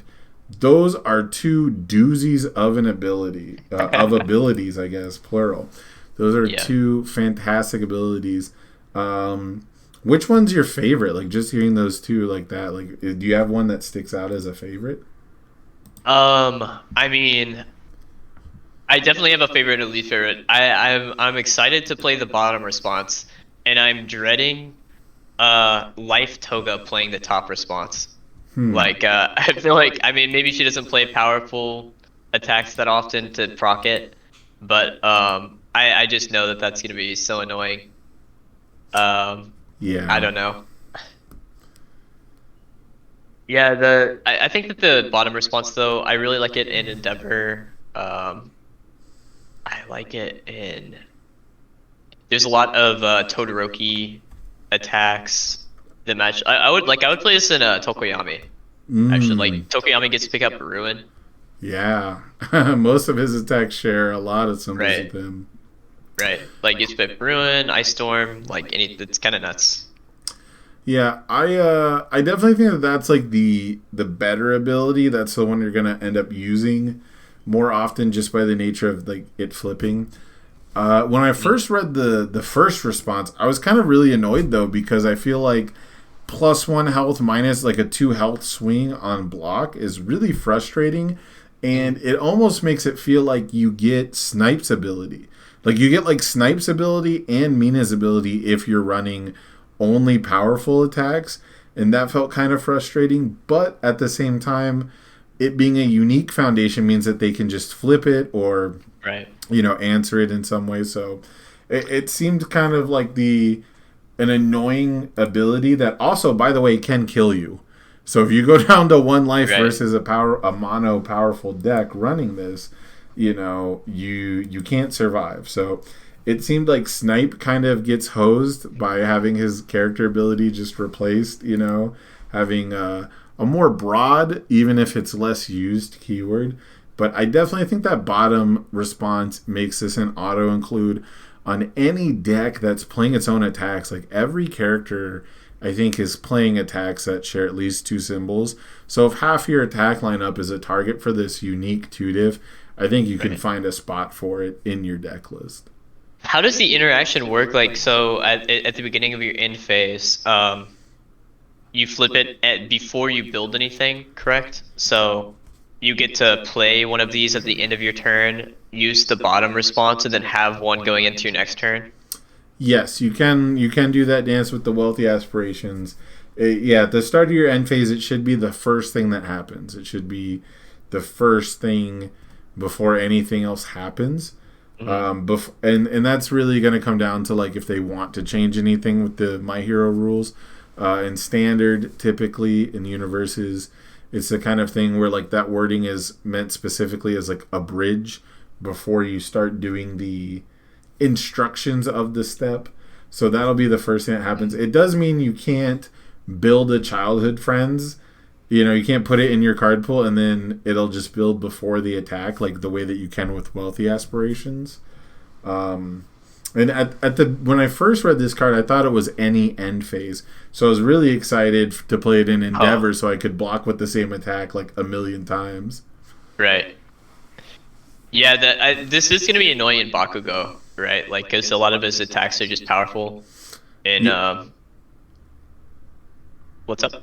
Oh, I was gonna say yeah. It's very much built for Bakugo 2. Like it's very much his kind of attack for sure, I think. Yep. It fuels his Blast Rush Turbo. Yeah, it also on the fire symbol if you're playing ranged powerful, which I know there's not like a ton of, Mhm. but if you're playing that package, this is another source of self mill. It's another way to mill for Endeavor, right? Like, so we talked about him really liking that. It's another way for Todoroki to mill when you block his ice storms. And maybe most importantly, if you give an attack powerful 2 with Nitro Explosion XR, this works as well. Yeah. Yeah. This it's such a solid card. I don't know. I think it definitely earned the unique. That was the big thing for me is if my opponent could open with 2 or 3 of these and they have an only powerful lineup, like all of a sudden you're taking half damage on a full block, that would be pretty rough. The other thing is that it doesn't say fully or completely blocked. So if you Mm, partial block this, you're just taking one extra. So I could see right. a Toga deck, or Toga on life, finding all the powerful attacks on the life symbol and just being like, hey man, if you want to block this, go for it. Like, God forbid they make a powerful throw. Okay, so you think Staff Strike Toga is coming at you fast? Yeah, that is powerful. Oh man, that's true. I always remember the powerful on Unwavering Slash, but I never remember it on Staff Strike. All right, I'm excited. Yeah, the Bakugo with this is gonna be super annoying for sure. However, we've got our next preview, which this is a throwback effect. You might see people use the phrase "Bing Bong," and they are going to be talking about this card from now on with it. It is Overflowing Power.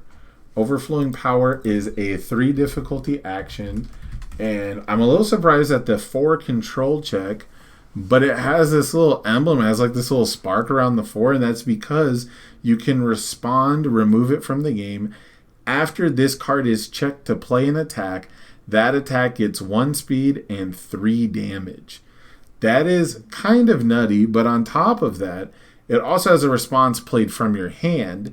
After your attack deals more than its printed damage, your rival discards 1 card. This is the most win more card I've seen in a long time. Uh, this is actually one of the biggest beatings I think you can I think you can suffer in the game. Man, like just everything about this card is not random, but not something you can plan around, right? Give me your hot take on overflowing power. I think that top response is probably the worst response of the game. You think 1-for-1 to your card pool is bad? A 1-for-1 on a 3 after it deals more than printed damage, like, oh my god. That's... I just, like, can't break it down, like, how bad it is, to be honest. It's an incredibly difficult thing to justify. It's the kind of thing where if your opponent has a useless card in their hand, if they're in a position where they can't play all the cards in their hand, it becomes a dead card in your hand so fast. However, as soon as you can forcing surrender that out of your card pool, which I know it doesn't have a symbol, but I'm saying as soon as you get that sort of effect to do that, all of a sudden this card just becomes like a free attack in a sense. It becomes it becomes an attack that your opponent has blocked, right? Like that they had to lose the card from their hand.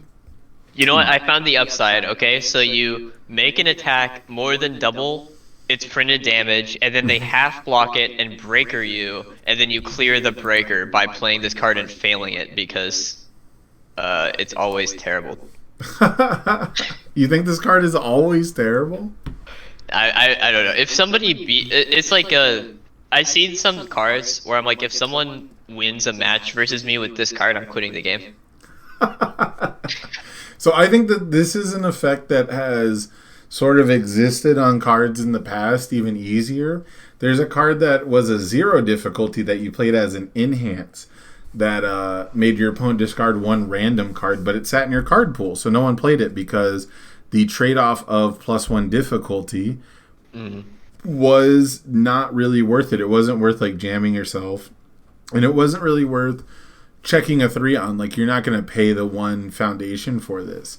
So Mighty River Games says stays in the card pool. That's like the big thing. That's why people won't play Price for Peace, is because it stays in the card pool. But I think that this is a card that has amazing late game potential, because there gets to a point where your resources, your foundations, aren't the most important thing. And if they are being tested late in a game, like you said, it can be used to play around a breaker effect. But the thing is that this is useless for like the first couple turns. Like, this is so hard to effectively utilize for the first couple turns, especially on the symbols it's on. It should be noted that these symbols aren't the best at dealing with actions or playing off of, 1 or 2 really big punching attacks. Like, if you have 2 bombs, you only have to check 2 attacks and then you win. The thing I'm most afraid of is I feel like there's going to be games where you build 5 or 6 going second and you hold 2 cards and you partial breaker someone, and then they say, okay, cool, just discard your second attack, discard your last card in hand, and then on 2 progressive difficulty they can still kill you. Or if it's a life, I'm afraid of Life Ochako going Gravity Lift, Respondo Chaco and overflowing power, and like all of a sudden she can just continue to ignore progressive and kill me with 3 more attacks. Are you really scared of someone dealing more than half damage on a partial breaker? Yes. Or more than printed. Like, so if they half block, you think that they're more than doubling their attack's damage? And it has to deal more than it's printed. I see what you're saying. You're saying. In that respect, I guess no. I guess in that respect, that I thought it just had to deal damage. I'll take it back. If it has to deal more than it's printed, that is way more narrow. That is true. Dealing more than it's printed, that's actually a legitimate hoop. If it was just deals damage, though, does that change a bunch for you, or is it still ass? If it deals damage, the fact that it's so expensive. It stays in your card pool. Yeah, I think that this is the kind of thing where there's so many different like little layers to it that it just becomes cumbersome to your offense. Like, and again, your opponent having like an additional, like, by the time you can afford to play this and play around it in your card pool, your opponent's going to have cards to discard, right? They're going to have cards that they weren't planning to use on defense anyway. I mean, you just want to be checking this, right, if you're playing it. But, like, it checks a 4, so you don't really want to be checking it. That's my biggest complaint is every time they've had this sort of effect or an effect similar to it on a card, it's usually a foundation. It's usually a 5 check. They've had cards that ready something when you check it. They've had cards that draw you a card when you check it. And they've had cards that give +3 damage when you check it. This one gives 1 speed too, which is really cool. I think it's just going to be... I think the biggest thing for me is that I will be incredibly salty to lose to either effect. If I lose to taking an unblocked attack that had +1 damage on it because they make me discard my only block, or if I die because they tap out because they checked a 4 instead of a 5, but it's okay because it gave them that bonus speed and damage, like that's going to be super frustrating. But I don't think that this is like a card that you build around. I don't think that this is like the reason you're ever going to build a deck, if that makes sense. Yeah, this to me is like it's not mid-match advertisement level, but it's pretty close. Like you can just like play like a casino game with it, but I just don't like the payoff at all. Yeah, I think the biggest thing for me is the symbols, and I guess really seeing now that it has to deal more than its printed damage, that is actually a huge loop to jump through. Only because, like we said, with the partial blocking and things like that, it's not super likely to happen. But it is going to be a bad beat if this does beat you. If this is the kind of thing where your opponent can afford to put 1 card in their card pool and then just home run comment you after this, that's something I would be afraid of. However, I think for the most part, I think we're going to see people put this in their decks, be excited to check it, and then later in their turn regret checking it. I mean, this is like the equivalent of losing to Reptile, right? I didn't play the old game, but Hey, I topped with Reptile. I made the meme. There's actually an old meme. The slow sad death of Samson is a book. It's a Reptile book. It's kind of the same thing where like Reptile is just playing like this mega unfair game, but it's balanced around the fact that you have to draw like insane, overwhelming attacks. Like you have to be able to capitalize on it, and typically the hardest part of that is just checking really well. So I can definitely see this being the kind of thing that like the kind of decks that would really excel at playing this are already doing so good they don't need it. Yeah. Like sure. Asui can clear her card pool around this, but at the same time she, like, why mess up a beautiful thing like not playing against progressive by adding 1 progressive that you have to play around, Yeah, I hate this card. Oh, your camera is going crazy on me. Let's move on to the next one. It is the Sports Festival Stadium. Sports Festival Stadium, I think, is the first, if not the only terrain, right? We haven't seen a terrain previewed yet. So for those of you who don't know, for those of you who might be watching for the first time, not inundated with universes, the terrain keyword says that there can only be 1 terrain in play for either player. It means that if I play a Sports Festival Stadium and then you play a Sports Festival Stadium, I have to blow up my Sports Festival Stadium because only the most recent terrain can stay in play. That being said, it is a 2 difficulty, 5 check, +2 mid block, and it says while this card is in your stage, after a player takes damage from an attack, they lose 1 health. That's just a static continuous ability. So this is kind of like giving everything bonus 1 damage when it hits, but it matters a lot for partial blocking. It's gonna throw the math off of some blocks a lot, where blocking a 7 damage attack and then taking 4 and losing another additional 1, not very appealing. And those kind of things add up. This is also another ability that can kill you, by the way. This is another loss of life that can end the game. And then it has response commit. After your rival blocks your attack, discard their block and draw 1 card. So just from initial viewpoints, just like What was the first thing that jumped out at you about this card, the Sports Festival Stadium? Oh, this said, "Oh, you faith shielded me." No, you didn't. Yeah, I didn't realize that at first. I don't think.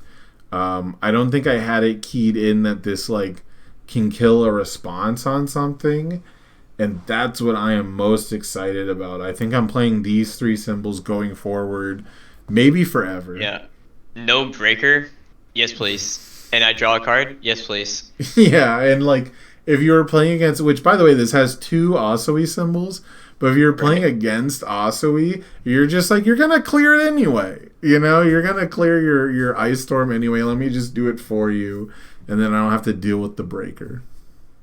Yeah, I could easily see like the meta devolving to a point where just like water decks get so obnoxious that you play four of these like in your main and side, Hmm. and it becomes a game of like everybody's like playing one on their turn and then blowing up their opponents. The old Uh, Jace. That was the old and it, Jace it just minigame. you just never actually get the effect off, but you're just playing it every turn so that your opponent can't get the effect off. Right? Yeah, I could easily see this being the kind of card where like the format starts to resolve around decks that play it. Not specifically because like it's super duper powerful by itself, but because it is such a great general effect to just tack onto symbols that are already insanely powerful. I think the water symbol is like pound for pound, whatever you want to say, on paper, by the math, by the numbers, the most powerful. I think air has pound for pound the best cards. It might actually have the best like card quality overall in the deck. Maybe not like the sheer value that the order symbol has, but cards like requesting assistance just punching well above their weight as a 0/5 with a decent block. And then the death symbol is really close. It's kind of struggling in the foundation area, but it's got some really powerful unique effects. It's got some of the most powerful gimmicks, and that's why it was kind of restrained, I think, in set one. But going forward with that extra life loss, like the life draining effects, and we see more and more of these effects that don't say it can't reduce your opponent below 1 health. Do you think we have like a legitimate burn deck on the horizon? Do you think that like these extra additional vitality losses are going to be deciding games more than maybe attack damage does in the end? Oh man, I didn't even think about this card in Snipe until now. But yeah, in Snipe, like in a Yeah. burn deck, that's a lot. Like you're getting the keen observations, you're getting this effect, snipe effects. You can't breaker. It's kind of crazy. Yeah, that's a lot. And you get that on two symbols. You get all of that, like keen observations on air and death as well. So Yeah, if you block yeah, his attack, you're going to lose 1 life. If you don't block his attack, you're going to lose an additional life. if they have keen observation, snipe, and it's a ranged attack on air and death in this card. So okay, never mind. I thought that this also buried them after, but Well, this, yeah, yeah, this burns after they take damage. right. It's great with flow combo. It is disgusting with float combo. But yeah, I think the main appeal here is definitely going to be that response. I think Right. it's easy to overlook that response when you just think, oh, well, I'm clearing their progressive difficulty for them. That's not super great. However, if you think of all the things that this counters, all the things that this beats, specifically because it says after your rival blocks, not after the attack resolves, I think it's going to be a staple. I think it's absolutely going to be a staple, if not mainboarded, then sideboarded. And it's only going to become more powerful as cards like Face Shield, as cards like Confident Counter Strike, as cards like, just any breaker, I guess. I'm thinking of all these specific breaker cards in my head, but, as more breaker becomes available and decks can flesh those out, this will become way more important. And I love that you mentioned that people are just going to be blowing up each other's sports festival stadiums, playing like fighting over who gets to have that terrain, because that used to be the old Magic legendary rule. If there was a legendary in play and someone played a second copy, they would blow up your copy. And so there's a Same with field famous, spells in Yu-Gi-Oh. yeah, old field spells in Yu-Gi-Oh used to do that too. So maybe we see the terrain rule changed. Those rules had to change. in those games because it became this sort of weird, sick metagame. But I loved that. I thought that was kind of funny. Although the famous quote, I believe it's Patrick Chapin, who was on a cruise, said, it's going to get to a point where you're going to be playing extra Jaces. Because at the time, I think it was just anything with the name. But you're going to be playing Jaces specifically to kill your opponent's Jace. Right. Just to counter that Jace. And I wouldn't be surprised if Sports Festival Stadium becomes a card with a similar play pattern. Yeah, and I mean, you were talking about like people thinking that discarding a block is a downside, but like in with struggling with studies, that's an upside. Wow, Like, that's what true. do I not want you to draw again? Yeah, that's. I mean, if it's a frog kick, like, and they haven't Oh, committed yeah. anything yet, you're just like, nah, just remove it. You can't. You're I not mean, gonna how get the many double. cards in the have we like the it gets around childhood friends? What? No, Yeah. it doesn't. That's on your turn. It gets around Oh. Snake Lady. Snake Lady. Who's Snake Lady? I don't know. We haven't talked about her yet. Oh, see, we're getting. I was just about to say that was my next transition. We're getting to the point where I haven't seen the show this far. We're getting to the point where I might not be familiar with all these characters. So we're gonna transfer over to this character right here, Uwabami. So I haven't seen her in the show. I have no clue what she does, but I assume that from the little headdress she has that she was like a Medusa style character. Yeah, she like controls snakes or something. She does like search and rescue. She like sends her snakes out and like rubble. Oh no. So I don't think she does combat. Huh. Well, that gave me that gave me really bad foreshadowing. There used to be a card called Search Snake, so hopefully Search we Snake. never see that again. Why? What did Search Snake do? I gotta look it up now. So Search Snake was like electromagnetic stomp, but better. It Okay. went to your momentum face up, and then you could discard a card to pick it up at form speed. But the main thing was that it was in a character who just put an just so much damage on low attacks, and then it had the multiple keyword to generate more low attacks, and so it was very easy for that one card to discard 2 momentum and deal like 40 damage. Hey, it's printed 3 damage. Bring it back. It works in her. Yeah, I'm pretty sure we're gonna see something very similar. Wait, it's the same symbols.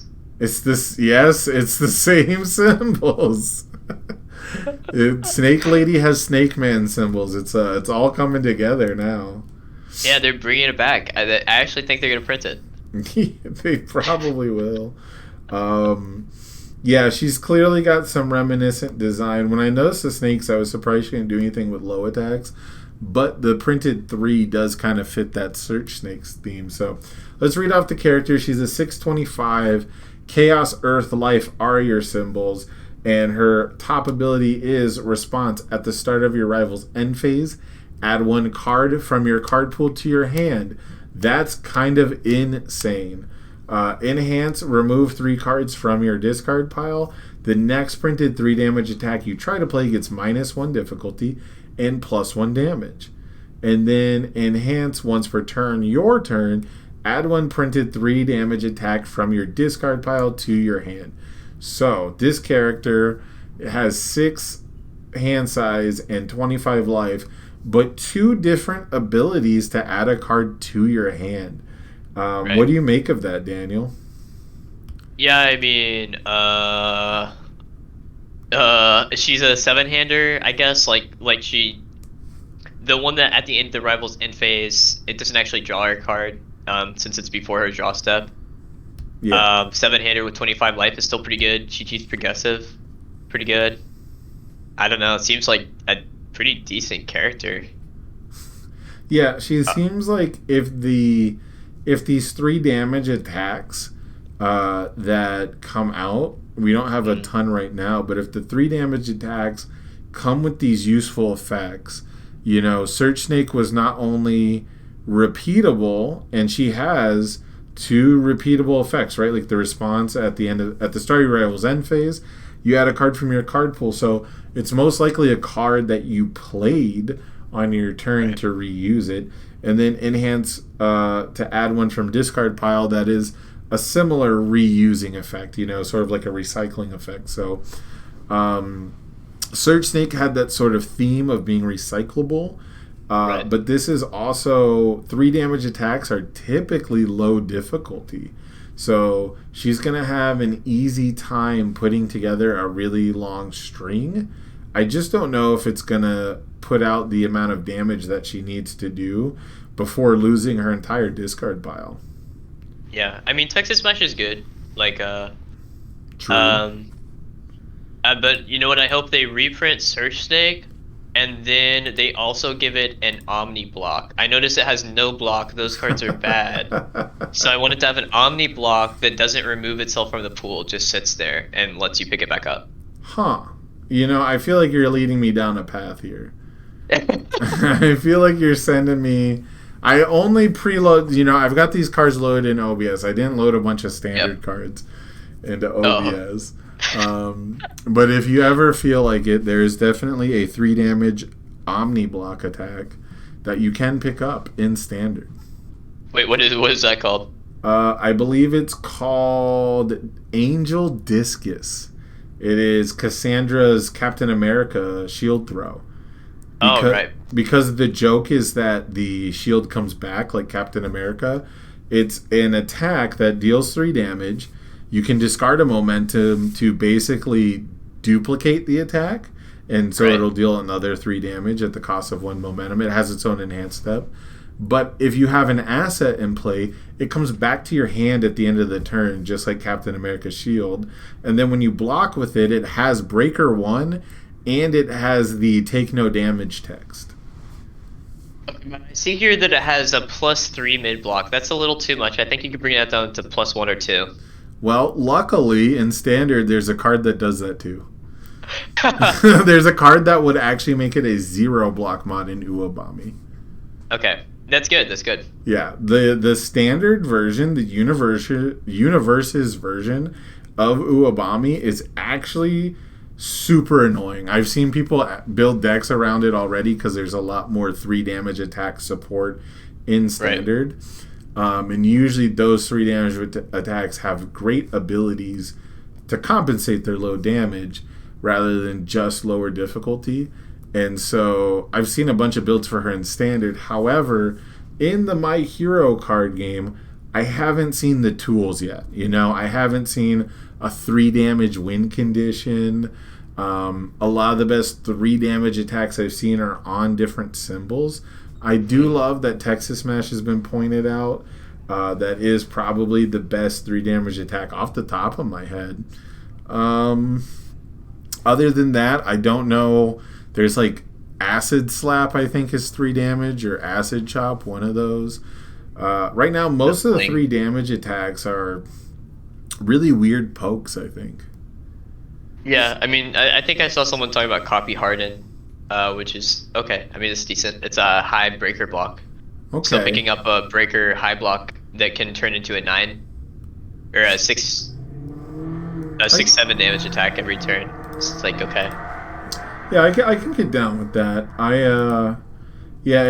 It's one of those things where the character who's not limited to a keyword but is limited to an attack's damage. And now, of course, not every attack you play has to have 3 damage, right? Like, they don't all have to be full power clash or Hellfire. Was it Hellflame or Hellflame Javelin?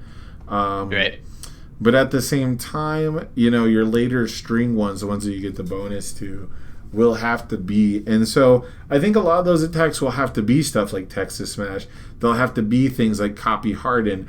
The most important thing about both of those attacks is that they buff themselves. They give themselves bonus damage. You're almost never actually sending a Texas Smash for 3 damage. You're almost never going to use a Copy Harden for 3 damage. So I think those might be a huge part of her game plan. It's just a shame that there's no other 3 damage punches. Oh, full power clash is a punch. Power, yeah. That's true. Which also buffs itself. Yeah, I keep getting full power clash mixed up with Confident Counter Strike because they're both just like glowy hands cards. Yeah, and I mean, like you could play an Earth build probably, but I don't know if you include Health Flame Javelin. I don't know if that's worth it. You know, Uh, like I said, it's not the kind of thing where every attack has to have the 3 damage. So if that's the one you want to cut, that seems yeah, like the best one to cut to me. yeah. I mean, maybe you could play one just to tutor a +1 high block, Yeah. but Um, yeah, so this is the character where you really just have to talk about the attacks that she can play rather than her actual style of play, I think. And right now it's like Net Gun Surprise removes itself, so it's kind of a non-bow. Acid Fling flips itself, so it's kind of a non-bow.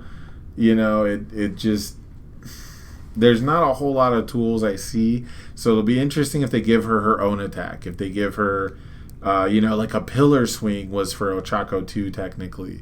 You know, if they give her like a crow and frog takedown, just something else out there that's like clearly her support card. That's what I want to see. yeah, it's just so weird because I don't think that. Oh, I guess there is a dual deck or something coming out, right? Well, we have the DLC, but we know what's in the DLC, and then and then we have the Wild Wild Pussycats thing, Yeah. and then the Endeavor versus All Might, a rival deck. So it Okay. doesn't seem like any of our attacks would be in there. Yeah, it would have to come from like an out of left field promo, like for sure. Mm. Um, that being said, I think there's only one preview left, and of There's course, two. there's two. Yeah, there's another character. Oh no! Oh right. Okay, I did skip over one to get to Uabami because we mentioned her. All right. We almost skipped one. I'm bad about skipping stuff. So we've got Gunhead here. Gunhead is an interesting character, maybe the most interesting out of them all. He's got like the most different play pattern, I guess you could say. And he's a 628 all earth life. Very interesting symbols here. And then he has first form. We're going to discard one attack card, which is not the cost I want to see. That's not a cost I want to pay most of the time. But first form, discard one attack, add one throw attack from your discard pile to your hand. And then we have the enhanced commit. Your non-throw attack gets +3 damage. Your next throw attack gets -3 difficulty and +3 speed. So, what? Okay, just give me the first thing. What's your first initial impression when you read this character?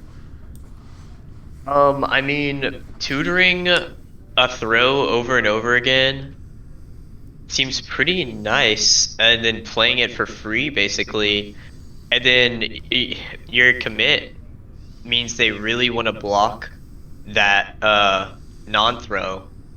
So are they very easily able to block the +3 speed throw? I don't know. It seems decent, but yeah, throws are pretty slow though. Like every single printed throw is 2 or 3 speed. So that +3 speed is not like unblockable by any means, and it not giving free damage. Like I kind of wish it was the other way around. Right, everyone does. Everybody wishes that they had speed for their non-throws, and Right. then damage on the throw. And so it's kind of like it's built that way intentionally. And the biggest thing for me is it feels like I have to have 2 attacks to really go Right. in with him, and I don't feel bad about committing him just to give a throw attack -3 difficulty. That's kind of my end all be all, right? Like he has no defensive ability whatsoever, and he kind of only really has one offensive ability unless there is a specific throw that you just want to throw Mm. every turn. And so I could see myself just building a deck where the only thing I care about is throwing Creeping Vine every single turn and seeing Right. how often you're willing to block it, you know? But at the Yeah. same time, like, I I really don't like the design. Like, it's just not for me. because I read this as I need 2 attacks to do anything, and that's not really true, but that's just how I read it, and I really feel like playing a 3rd attack in this character won't feel very good. You know, playing 2 non-throws in a turn won't feel very good very often. So I think the main thing is there an attack that gives itself throw on his symbols? I don't think there's an attack that gives itself throw besides a Grape Rush in MHA. Yeah, I think that's the only one. So, you know, that's going to be something to look out for with this character is it's kind of a Nomu combo in standard, and there are like very few ways to get throw in standard. I'm going to be looking out in the future for this character to get an attack that starts off as a non-throw that I can give 3 damage to, and then use its ability or whatever ability to give it throw, and then give my next throw -3 difficulty and bonus speed. Yeah, I'm doing that in my standard Endeavor deck with Final Anguish. Okay, nice. And that is fun. That is a pretty good combo. Yeah, the discard 1 attack is really what kills it for me. I'd even discard 2 cards, like 2 non-attacks, you know, to get 1 throw back. Let's not get wild. I mean, why don't we just add 1 throw from discard to the hands? I mean, that is what we're doing here, you know. No, let's just discard 0 and add 1 throw. What if it was response commit after it deals, or like response once per turn, after your non-throw deals damage, just add a throw to your hand? I want first form, add 2 throws from deck to hand. I want first form, discard my hand, name a throw, search my deck for any throws that are not that throw, and add them to my hand so I can add 16 throws to my hand. Okay, what about first form? You have 4 cards in hand, you discard 4 cards, and then you pick any 4 cards from your discard, and you get to put them in your hand. That wouldn't work, because then you could pick the cards that you discarded. Clearly, you have to first form, shuffle your hand back into your deck, and then pick up 4 cards. Got it. You gotta remember, I'm the one who got that character banned. I shouldn't have been. Someone else should have, but they played off-symbol cards in their deck, and they kept playing off-symbol cards by accident. And so they got... I don't know if you heard this story. Gosh. No. Okay, yeah, so the Goro banning happened in the Retro series, actually. And the person who played the deck before me, I had a laptop that I wasn't sure could run TTS at the time. I was missing out on like all the COVID play. And so I probably shouldn't say it on stream. I guess there's like a filter for saying that. But anyway, so I was missing out on the play, and someone made it all the way to grand finals, and then kept playing a card specifically to fail it. This is the worst part. They were playing to get it out of their hand. They were just trying to fail the check, get it in their discard pile, draw new cards, pick it up later when they need it. But because in that format you can play off symbol cards, you just have to chain them in your card pool at the time. He kept making illegal plays, and so he ended up getting a game loss, which then escalated to a match loss in grand finals because he had been doing that regularly throughout the day. And then I picked up the deck, took out all the off symbol cards, and then won the next event, and then it got banned. Nice. Yeah, so it was a really stupid deck that, like, specifically I would pick up 4 foundations and build those 4 foundations, and by the time I built them, I probably had 4 cards in my hand and could build those 4 cards. So I was out building 7-handers as a 4-hander. The deck did not deserve to survive. This character, however, is making this is the Full Metal Alchemist version of that character, because this is like an equivalent exchange almost. You get to trade in 1 attack for a better attack, and then he still encourages you not to play mono throws. However, I could easily see this being a mono throw deck. Yeah, I don't think I don't know if you know the meme where it's like you know the title card for Full Metal Alchemist, where there's one that's like Full Metal Alchemist and Full Metal Alchemist. Yeah. So people use that for bad and good. So Goro's like the good, like Full Metal Alchemist, and then this guy's like Full Metal Alchemist. That's hilarious, actually. I actually want to do that really bad now. I want to just put that together. Yeah, because there's actually an even closer comparison to this card. If you want to look it up later, it's actually a championship character. His name is Jack Lamborn. He has like after your throw deals damage, add a throw with difficulty X equal to a check that you make.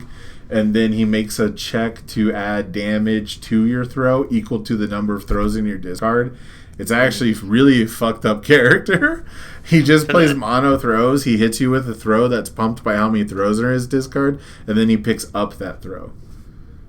That's disgusting. Yeah, the worst part to me is the response is twice per turn. It says only playable twice per turn, as if that's not enough. Like the worst part about it was like he's a 6-hander who hits you with a throw. Now he's a 7-hander. Then he's gonna hit you with that second throw because it's a fucking throw. Now he's an 8-hander and they're all getting buffed. Like it's really bad when the Jack Lamborn player doesn't respond to pick up a throw though, because not only does it mean he has more throws, but it means he needs the bonus damage from his damage pump ability. Oh my god, that's horrible. Yeah. He's like, oh man, I only have 4 throws in here. I guess I'll just keep the damage, and he starts playing more throws. That's when you know awesome. You gotta pack it in. Yeah, Jack Lamborn was a one-track mind character, and it was oppressive. Was it banned? Huh? Was it banned? No, there was a decent amount of throw hate, and I think it kind of survived in a weird place where, like, throws were high enough difficulty and, like, low enough damage that your game plan was sufficiently slow, like, sufficiently timed. You know, it was the kind of thing where there were decks that were willing to send massive, powerful 40 damage attacks at you, and so playing a slower, grindier, high difficulty attack lineup had its own balance, you know. Yeah, so it wasn't like Zoe turn winning people. Right, exactly. Like the biggest thing is that all of the stuff it was doing was based around high difficulty cards, and like you had to check against the difficulty of the damage. It's a weird card. It's got a lot of moving pieces, but it's the kind of thing where when everything's going right, you're just getting beat to death with throws very quickly. So we've got one more for real this time. This is our last preview. We've been at it for 2 hours now. I just want to thank you once again for joining me, Daniel. I want to thank everyone who stuck around with us in the chat, all the viewers who have been here. If you've been here from the very, very beginning of the stream, back when I wasn't even audible through the microphone, I want to thank you guys for joining us. But we saved the best for last. We saved the actual best character preview. I'm going to let you read this one, Daniel. I know you've been excited about this character for a while. Still, all right. Let's see if I can balance something on my nose while I read it. I don't think I can. He's got the party tricks, ladies and gentlemen. This is why we pay Daniel the big bucks. While this character is committed, face down cards in your card pool don't count towards progressive difficulty. First form, Seal. One Rival Foundation. Response commit. After your kick or slam attack deals damage, flip it and add the top 2 cards of your deck to your momentum. So that's pretty wild. 2 momentum immediately. I don't think there's no card that does that, right? There's no card that just there's Wealthy Aspirations can turn 1 momentum into 2, but I don't think we've seen one that adds 2 at the same time, have we? I don't think so. Yeah, so that's a lot of momentum really fast. And then the first form to seal your opponent's best foundation. That's kind of nuts. What do you think about that ability? Yeah, I love that ability, to me, because, this is, a perfect aggro character in my mind where he's doing stuff you're not supposed to be able to do. He's cheating something. In this case, it's momentum and progressive.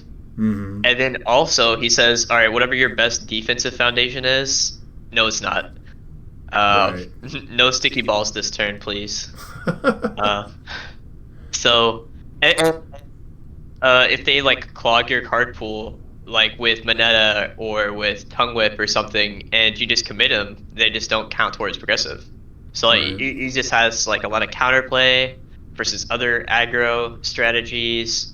Cheerful uppercut does actually nothing to him. Um, it's crazy. I don't know. Like I love him on Void with like Recipro Burst and with the Gran Torino Slash Kick. If they block it, you get a momentum. If they don't block it, you get two momentum. Uh, True. it's nuts. Yeah, one of the things you kind of pointed out that I noticed is he has no enhance abilities. He gets to Oh play yeah, his first form and then he gets to respond. So you can play a flash lineup, flash slams, flash kicks, whatever. yep, Typically you only need one attack to deal damage. That's something I also really like. He can get his full value out of basically playing one attack as long as it hits. right. And I mean, you really want to block this guy, right? Because if not, he's just ignoring progressive. Mm-hmm. Oh, I guess you only get to commit once. Um, Yeah, but there's but basically no reason. There's very few reasons not to respond and commit when your attack's going to deal, right? Like, is there any situation that sticks out to you where you wouldn't use the response on your first attack that deals damage? uh, Like, I know that's super situational, but yeah, as far as like, this is sort of like the Ochako 1 thing, right? Where like right. you're almost always going to respond on the first attack just to give you that minus difficulty, just to clear that card pool. Yeah, I don't know if you would. Um, To me, this but is like a fair Ochako. it's like a fair. Yeah, I mean I just want to do unfair things with Recipro Burst and the Flash Kick. Oh my Um, god, it gets 2 momentum for Recipro Burst immediately? yeah. Jesus. Ida, eat your heart out. Yeah, that's something we should talk about. Let's talk about the symbols. Why the fuck does water get to counter itself again? I don't know. Like, I mean, chaos. I don't know how to feel about chaos. I feel like there's something there, but just like nobody's really put the work into it. Um, It's and the it's like just keywords. overshadowed. The Um, the chaos keywords are kind of jumbled up, right? It's like one lineup kind of cares about ranged, one kind of cares about just actions that are in the pool, and they're all like fury, or they're not fury. They're all like ally and like another miscellaneous keyword, so they kind of fit into other lineups. And then right. slam is kind of a newer keyword. There's very few Yeah. slams, if any, in the first set. We're seeing a little more in the second set, but like confident counter strike is the only slam that comes to mind immediately. Well, there's also Airstream Driver. Ooh, pillar swing is a slam. Oh, Acid the Mina to check. Okay, Uh, okay, that one, yeah. Downward Frostspike. Yeah, there's a lot more slams in set two. Yeah, It set seemed two. like Yeah, you're right. a keyword that they kind of weren't ready to unleash on the world yet. Hmm. Um, but yeah, so seeing Selkie with that first form, that immediately, this, like you said, it screams aggro character, and it screams perfect aggro character. And when I say like a Pharaoh Chaco, you get this super powerful ability, but it is contingent upon you actually hitting the opponent, upon you actually playing your Right. offense out. Ochako is sort of like this bottom floor of, even if you block it, even if you wall clean it, I'm still going to get my momentum. I'm still going to clear my card pool. Selkie has to work a little bit harder for that, but being able to seal that best foundation, and Right. then also hopefully they print more cards that flip themselves, right? Like more face downs in your own pool for him to sort of synergize with. That could be very important going forward. The fact that all these set two sort of gimmicks get supported in the future. If you could pick like a perfect ability, like is there something you'd want to see from him? Is there something like a trade off that you'd want to see for having face downs in your card pool? How do you mean? Um, So, like the same way that maybe reciprocal acceleration can discard face downs from your card pool or kicks mhm, from your card pool, maybe, or the way that Mina 2 gets yeah. bonus damage and and like vitality loss from face downs. If you had to give like a card to Selkie that gave him a bonus for face downs, what do you think it would be? Freeze. Freeze a number of opponent foundations equal to the number of face downs in your card pool. Okay. I do like the freeze effect. I don't think we've seen freeze in my hero No, yet, have we? no, I think it's really funny because I feel like a lot of people feel like it's pretty toxic. Um, but that's why I think it's so funny. Yeah, I do think it's pretty annoying. So for those of you listening in, those of you in chat who might not be aware, freeze is sort of like this new, not real key. It's like a game term, I guess you'd call it a mechanic word. Basically, it means that you choose a foundation, and then during the next ready step, that foundation or that card, I guess it could be any card, doesn't ready as normal.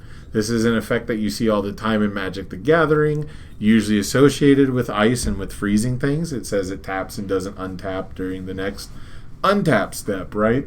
So I would love to see something like that. I think it's like a natural ability. It's like, drawing cards, stun is like commit a foundation. So I think that's like a natural evolution of effects like that. And it's kind of interesting that they didn't use the wording with the ultra compressed weights asset because that sort of does the same thing. It Right. sort of freezes a card until it readies, and so in that respect, it's going to be a lot like uh, a freeze for a turn effect. So you talked about running the Void Kicks lineup, and then the Void Recipro Burst kind of a lineup. Is this a character that you're playing to play competitively? Like, do you have like competitive chops in mind, or is this just like your favorite character that you want to play at locals?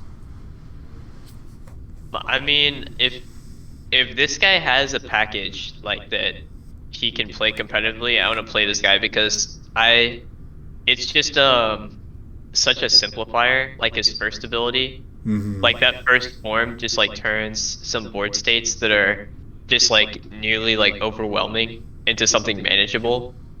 Right. Uh, and so I really like that about him. And then I really like damned if you do, damned if you don't type effects. So like you when you play the flash kick and you're getting momentum no matter what, and then you can play hardened frenzy, and they either fully block it or they take damage. You flip it, you get two momentum. Um, like there's just lots of things that are just punishing both ways that I think are really cool about this guy. Yeah, and that's something the card design has done a lot. I feel like set one and set two, there's a lot of if this attack is blocked, something else happens. So your opponent Hmm. gets to sort of decide: do I just take this damage, or do I block it and be damned if I do, if you will. So I think that that's pretty on the nose. Like those have been a lot of these strongest effects. Oh hey Bill, Bill's back. Look at that cat. It's yeah, it's build time. Sorry. No, it's okay. I'm gonna. You can hear the purr. I love it. I love this cat. What a cool little buddy. I'm sorry. I'm gonna be distracted by cats No, every it's time. totally fine. This is just normally when he comes to hang out. Yeah, no, Um, I love it. We're almost done here anyway. I think we've talked about Selkie now. We've talked about the regional license exam. I do think Selkie is a very cool character. I do love that take on it where it is a aggro character first and foremost to me, and I love the fact that you just get to solve one of your problems. You get to just mm, point and click at an issue in your opponent's stage and say, look, you don't get to use your best defensive piece. I really do kind of wish that I could like discard a momentum to do it on my opponent's turn. If it was something that right. like was a response at the beginning of the combat phase and like on my turn it's free, on my opponent's turn it costs me a momentum, kind of like Mineta 2 has the free debuild on their turn, but you get to build one on your own turn or on like the Menez opponent's turn. So I would love to see something like that, but I can understand why they might want to be a little restrained. Getting 2 momentum immediately and ignoring the card in your card pool that got you there it has a lot of potential. Yeah, I do think maybe that he is missing that like playable while committed effect that would really push him over the top. Like I Yeah. think that a lot of times like you see these characters where they like commit themselves to do something strong and then they can do something strong still. Yeah. So yeah, I don't think he's gonna be top tier or anything, but I do think that like he opens up like lines where there are just some metas where like there's a foundation that's like particularly oppressive, and then he gets to be really good into those metas. Yeah. So are you playing Malday in this? No, because you're playing Void, right? You like the kicks.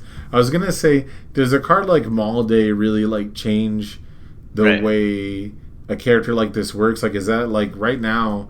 I'm just trying to think of things that I can put into my card pool face down to like really use his unique mechanic, but there's just not a whole lot of it yet.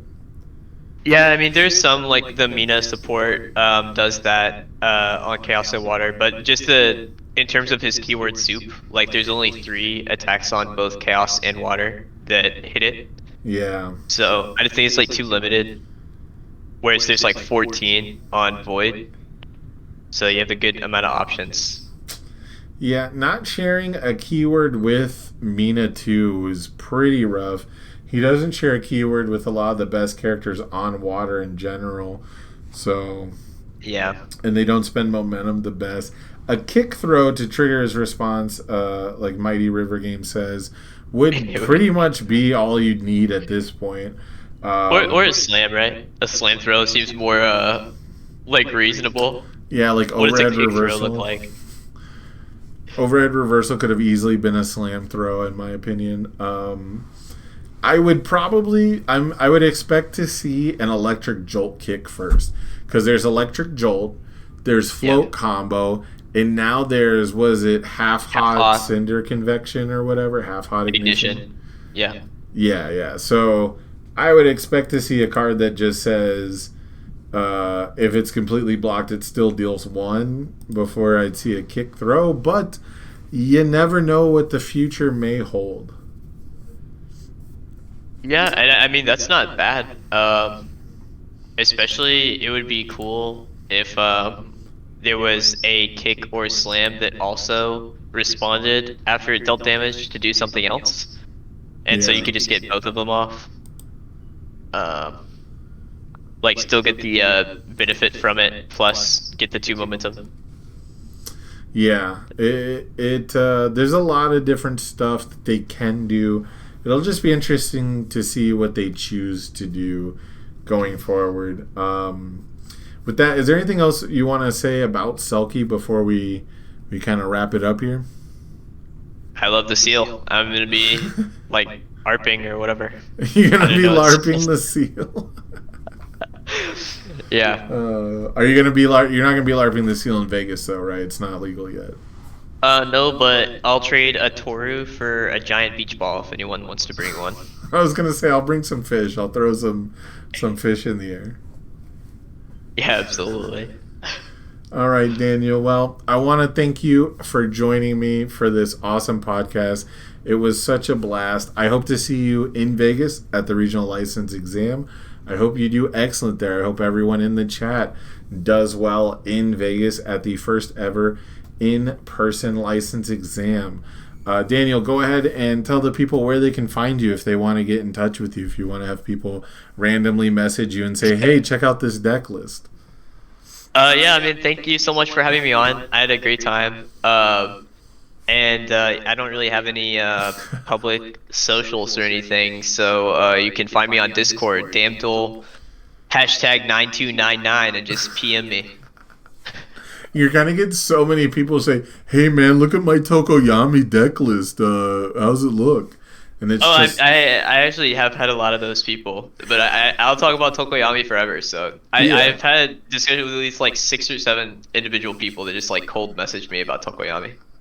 That's awesome. That's so good. You were definitely I'm not gonna say like a one trick in the beginning, but there was definitely like an air of, oh, this is the new Tokoyami guy, like this is the new guy who's running Tokoyami out. So it was very cool to see you branch out and play Sue and win that event. I was very happy to see Sue win an event, and I'm really excited to see what you play in the future, man.